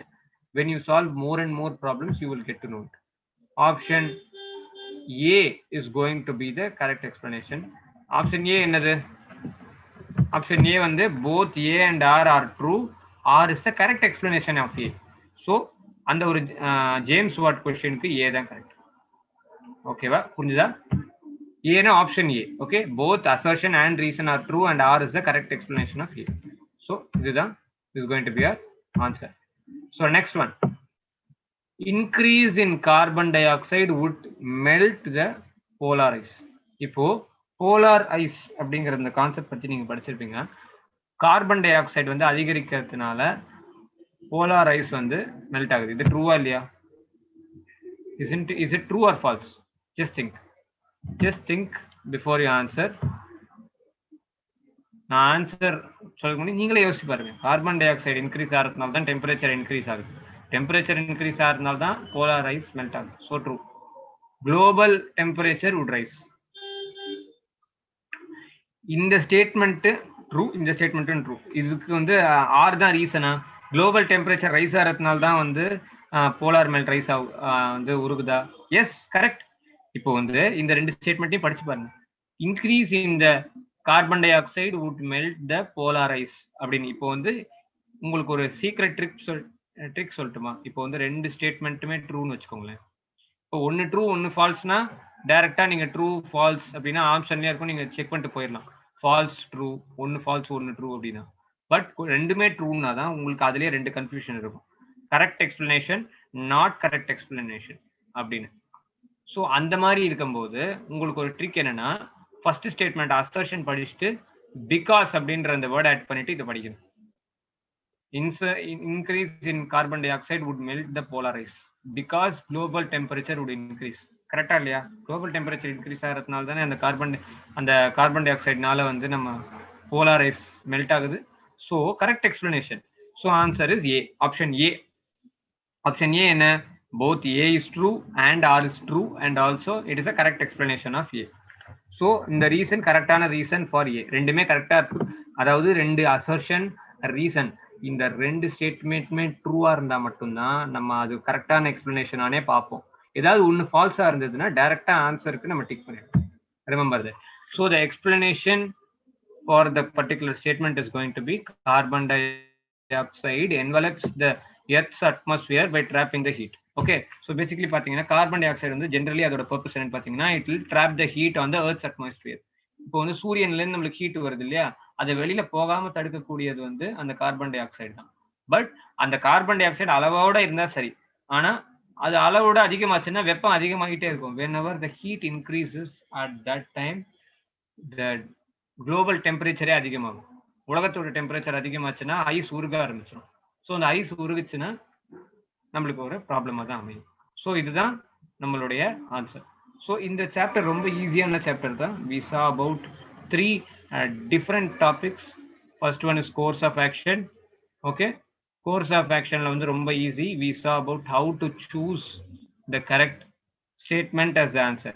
second one வந்து cause and effect. cause and effect பொறுத்த வரைக்கும் நாம பார்த்தது வந்து how to choose the correct one. இப்போ வந்து let us revise a bit. okay, லைட்டா ரிவைஸ் பண்ணிடுவோம் so that it becomes easy for us. So இப்போ கோர்ஸ் ஆஃப் ஆக்ஷன் அப்படிங்கிறது ஒரு சிச்சுவேஷனோட நீங்க எப்படி டீல் பண்ணுவீங்க அப்படிங்கிறது உங்களுக்கு சொல்றது தான் கோர்ஸ் ஆஃப் ஆக்ஷன். ஸோ இப்போ course of action is going to be reducing the problem. உங்களுக்கு ஒரு பிரச்சனை இருந்ததுன்னா அதை ரெடியூஸ் பண்ணக்கூடிய ஒரு சொல்யூஷனால தான் நம்ம சூஸ் பண்ணணும். அதே மாதிரி முதல்ல சிம்பிளான ஒரு ஆக்ஷனை சூஸ் பண்ணணும். சப்போஸ் சிம்பிளான ஆக்ஷன் வேலை செய்யலைன்னா தான் நம்ம டிஃபிகல்ட்டான ஒரு ரொம்ப ஸ்ட்ரிக்டான ஒரு ஆக்ஷனுக்கு போகணும். ஓகே, அதுக்கு நிறைய எக்ஸாம்பிள்ஸ் நம்ம பார்த்தோம். இந்த எக்ஸாம்பிள்ஸ்ல நம்மளுக்கு தெரிஞ்சது என்ன அப்படின்னு பார்த்தீங்கன்னா அந்த கொஸ்டினை நம்ம கிளியரா படிக்கணும், அதுக்கு கொடுத்துருக்கிற கோர்ஸ் ஆஃப் ஆக்ஷனையும் கரெக்டாக படிக்கணும், அதுக்கப்புறம் கொடுத்துருக்கிற ஆப்ஷன்ஸையும் கரெக்டாக படிக்கணும். அந்த 2-3த்தையும் கரெக்டாக படிச்சதுக்கு அப்புறமா அந்த ஆப்ஷன்ல இந்த கிவன் ஸ்டேட்மெண்ட்ஸ்ல எது கரெக்டான்னு நம்ம பார்க்கணும். ஓகேவா? ஸோ நம்ம அந்த நிறைய ஈஸியான எக்ஸாம்பிள்ஸ் பார்த்தோம். ஸோ நிறைய ரொம்ப சேலஞ்சிங்கான எக்ஸாம்பிள்ஸும் பார்த்தோம். நீங்க நிறைய ப்ராப்ளம்ஸ் இன்னும் ப்ராக்டிஸ் பண்ண பண்ண உங்களுக்கு இன்னும் ஈஸியா ஆயிடும் சால்வ் பண்றது. இப்போ காஸ் அண்ட் எஃபெக்ட் அப்படிங்கிற அந்த ஒரு ஸ்டேட் கான்செப்ட் படிச்சோம். காஸ் அப்படின்னா காரணம், எஃபெக்ட்னா விளைவு. எதனால எது நடக்குது? First is it A because of பியா இல்ல பி பிகாஸ் ஆஃப் ஏவா? ஓகே, ரெண்டு ஏ பி ரெண்டு ஸ்டேட்மெண்ட் கொடுத்துருந்தாங்கன்னா எதனால எது நடக்குது அப்படிங்கிறத பார்ப்போம். சப்போஸ் ரெண்டு ஸ்டேட்மெண்ட்டுமே ஒன்னுனால ஒன்னு இல்லை அப்படின்னா தென் ரெண்டுமே ஒரு common effect of a cause. இப்போ for example A is cause, second statement வந்து எஃபெக்ட் அப்படின்னு வச்சுக்கணும்னா ஓகே, அதை அப்படியே விட்டுறலாம். நம்மளுக்கு நிறைய ஆன்சர்ல கிடைச்ச மாதிரி ஃபர்ஸ்ட்டுக்கு ஸ்டேட்மெண்ட் எஃபெக்ட் ஆகும், செகண்ட் ஸ்டேட்மெண்ட் காசாகவும் கிடைச்சாலும் அப்படியே விட்டுருங்க. சப்போஸ் சம்பந்தமா இல்லை அப்படின்னா தனித்தனி இது ரெண்டுமே தனித்தனி காஸ் இருக்கு இல்ல தனித்தனி எஃபெக்டா இருக்கு அப்படிங்கறத நம்ம முக்கியமா கண்டுபிடிக்கணும். சப்போஸ் ரெண்டுமே காஸ் எஃபெக்ட் இல்ல, தனித்தனியா சம்பந்தமே இல்லாம இருக்குன்னா நம்ம நெக்ஸ்ட் பண்ண வேண்டியதுதான் முக்கியமான ஸ்டெப். அது ரெண்டும் என்ன அப்படிங்கறத கண்டுபிடிக்கணும். அது ரெண்டும் தனித்தனியா காசா இல்ல ரெண்டும் தனித்தனியா எஃபெக்டா? ஃபார் எக்ஸாம்பிள் மழை அதிகமா பெய்யுது, இது ஒரு ஸ்டேட்மெண்ட். மழை ரெயின் இது ஒரு ஸ்டேட்மெண்ட். ஒரு எக்ஸாம்பிள், மழை அதிகமா பெய்யுது. ஓகே, ஸோ இது செகண்ட் ஸ்டேட்மெண்ட் வந்து உங்களுக்கு வந்து சன்ரைஸ் வந்து கம்மியா இருக்கு. ஓகே, சாரி, சன் வந்து சூரியன் வந்து அதிகமா இருக்கு. ஸோ இது ரெண்டுத்துக்கும் சம்மந்தமே இல்லை. சூரியன் அதிகமாகிறதும் மழை கம்மியாகிறதுக்கும் சம்மந்தம் இல்லை. ஆனால் ரெண்டுத்துக்குமே ஒரு காமன் காசா இருக்குமா? இது ரெண்டும் எஃபெக்டா காசா அப்படின்னு கேட்டீங்கன்னா இது ரெண்டுமே தனித்தனி காஸ். இதனால ஒரு விளைவு இருக்கிறாமே நம்மளுக்கு தெரியல, இதுவே ஒரு காஸ் மாதிரி தான் நமக்கு தெரியும். ஓகே, ஸோ ரெண்டுமே காஸ். ஸோ இப்போ ஃபார் எக்ஸாம்பிள் உங்களுக்கு சிம்பிளா இன்னொரு எக்ஸாம்பிள் எடுத்தேன்னா for example students get very less marks. Okay, and then education standard has increased அப்படின்னு சொன்னா ரெண்டுமே இப்போ ஸ்டூடெண்ட்ஸ் வந்து அதிகமாக கம்மி மார்க்குன்னு சொல்லியிருக்காங்க, ஆனால் எஜுகேஷன் ஸ்டாண்டர்ட் இன்க்ரீஸ். ரெண்டுத்துக்கும் சம்மந்தம் இருக்கா? இல்லை. ஆனா நீங்க இப்போ யோசிக்க வேண்டியது எஜுகேஷன் ஸ்டாண்டர்ட் இன்க்ரீஸ் ஆனா கூட எப்படி மக்கள் கம்மியா கிரேட் எடுக்கிறாங்க அப்படின்னு நீங்க யோசிச்சு பார்த்தீங்கன்னா நீங்க அப்போ யோசிக்க வேண்டியது இது ரெண்டுமே காசா இல்ல ரெண்டுமே எஃபெக்டா? இது ரெண்டுமே ஒரு காஸ். ஓகேவா? ஓகே, ஸோ இந்த மாதிரி ஒவ்வொரு கொஸ்டின்லையும் எது காஸ் எது எஃபெக்ட்னு நீங்க யோசிக்கணும், which is logically possible. Okay, rain and Thunder பத்தி ஒரு எக்ஸாம்பிள் பார்த்தோம். Okay, for example rain and Thunder வந்து அதிகமாயிடுச்சுன்னா இது ஒரு ஸ்டேட்மெண்ட். மூணாவது வந்து 3 நாளா மக்கள் வீட்டுக்குள்ளேயே இருக்காங்க. ஸோ மழையினால தான் மக்கள் வீட்டுக்குள்ள இருக்காங்க. ஸோ ரெயின் தண்டர் தான் காஸ், செகண்ட் ஒன் தான் reason, effect, cause effect. Okay, so நிறைய எக்ஸாம்பிள்ஸ் பார்த்தோம். And then we came into the concept of assertion and reasoning. Assertion அப்படின்னா பேசிக்காக என்ன அப்படின்னு பார்த்தீங்கன்னா, generally it is a simple statement. ரொம்ப ரொம்ப சிம்பிளாக எந்த ஸ்டேட்மெண்ட் இருந்தாலும் அது அசர்ஷன் அப்படின்னு நம்ம சொல்லிடுவோம். ரீசன் அப்படின்னா அதுக்கான காரணம். ஆனால் இப்போ அசர்ஷன் ரீசனுக்கும் காஸ் அண்ட் எஃபெக்ட்டுக்கும் என்ன டிஃப்ரென்ஸ் அப்படின்னு பார்த்தீங்கன்னா, காஸ் அண்ட் எஃபெக்ட்ல நம்ம அவங்க கொடுத்துருக்கிறது எல்லாமே ட்ரூன்னு அசியூம் பண்ணிடுவோம். அது பொய்யா இருக்குமோ அப்படின்னு நம்ம யோசிக்க மாட்டோம். ஆனால் அசர்ஷன் ரீசனை பொறுத்த வரைக்கும் அந்த ஸ்டேட்மெண்ட் கொடுத்ததே பொய்யா கூட இருக்கலாம். இப்போ for example, seeds do not germinate unless treated with fungicide solution. இவங்க கொடுத்துருக்கிறது அப்படியே அசர்ஷன் ரீசனை கொஸ்டினை பொறுத்த வரைக்கும் மட்டும் கொடுத்தது ட்ரூன்னு கண்ணை மூடிட்டு இமேஜின் பண்ண முடியாது. ஏன்னா ஆப்ஷன்லேயே அவங்க கொடுத்துருக்கிறதுல வந்து A is true, B is ஃபால்ஸ்னு. ஸோ ஏதாவது ஒன்று ஃபால்ஸாக கூட இருக்கலாம். எதை பொறுத்த வரைக்கும்னா அசர்ஷன் ரீசனை பொறுத்த வரைக்கும். ஸோ கோர்ஸ் ஆஃப் ஆக்ஷன்லையும் சரி, காஸ் அண்ட் எஃபெக்ட்லையும் சரி, எதுவுமே ஃபால்ஸ்ன்னு கொடுக்கல. எல்லாமே நம்மளோட சாய்ஸாக தான் இருக்கும், இல்லை நம்மளோட லாஜிக்காக இருக்கும். பட் அசர்ஷன் ரீசனை பொறுத்த வரைக்கும் அவங்க கொடுத்துருக்கிற ஸ்டேட்மெண்ட்டே பொய்யாக இருக்கலாம். ஸோ அது பொய்யா இல்லையா உண்மையான நம்ம கரெக்டாக ஐடென்டிஃபை பண்ணதுக்கு அப்புறம் இந்த ரீசன் தான் இந்த ஸ்டேட்மெண்ட்டுக்கான கரெக்டான ரீசனான நம்ம ஜட்ஜ் பண்ணணும். ஸோ இதுதான் கரெக்டான மெத்தட். ஸோ இந்த ஜேம்ஸ் வாட் எக்ஸாம்பிள் பார்த்தோம், and then seeds germination example நம்ம பார்த்தோம், அண்ட் கார்பன் டை ஆக்சைடு எக்ஸாம்பிளும் நம்ம பார்த்தோம். So hope you're all clear till here.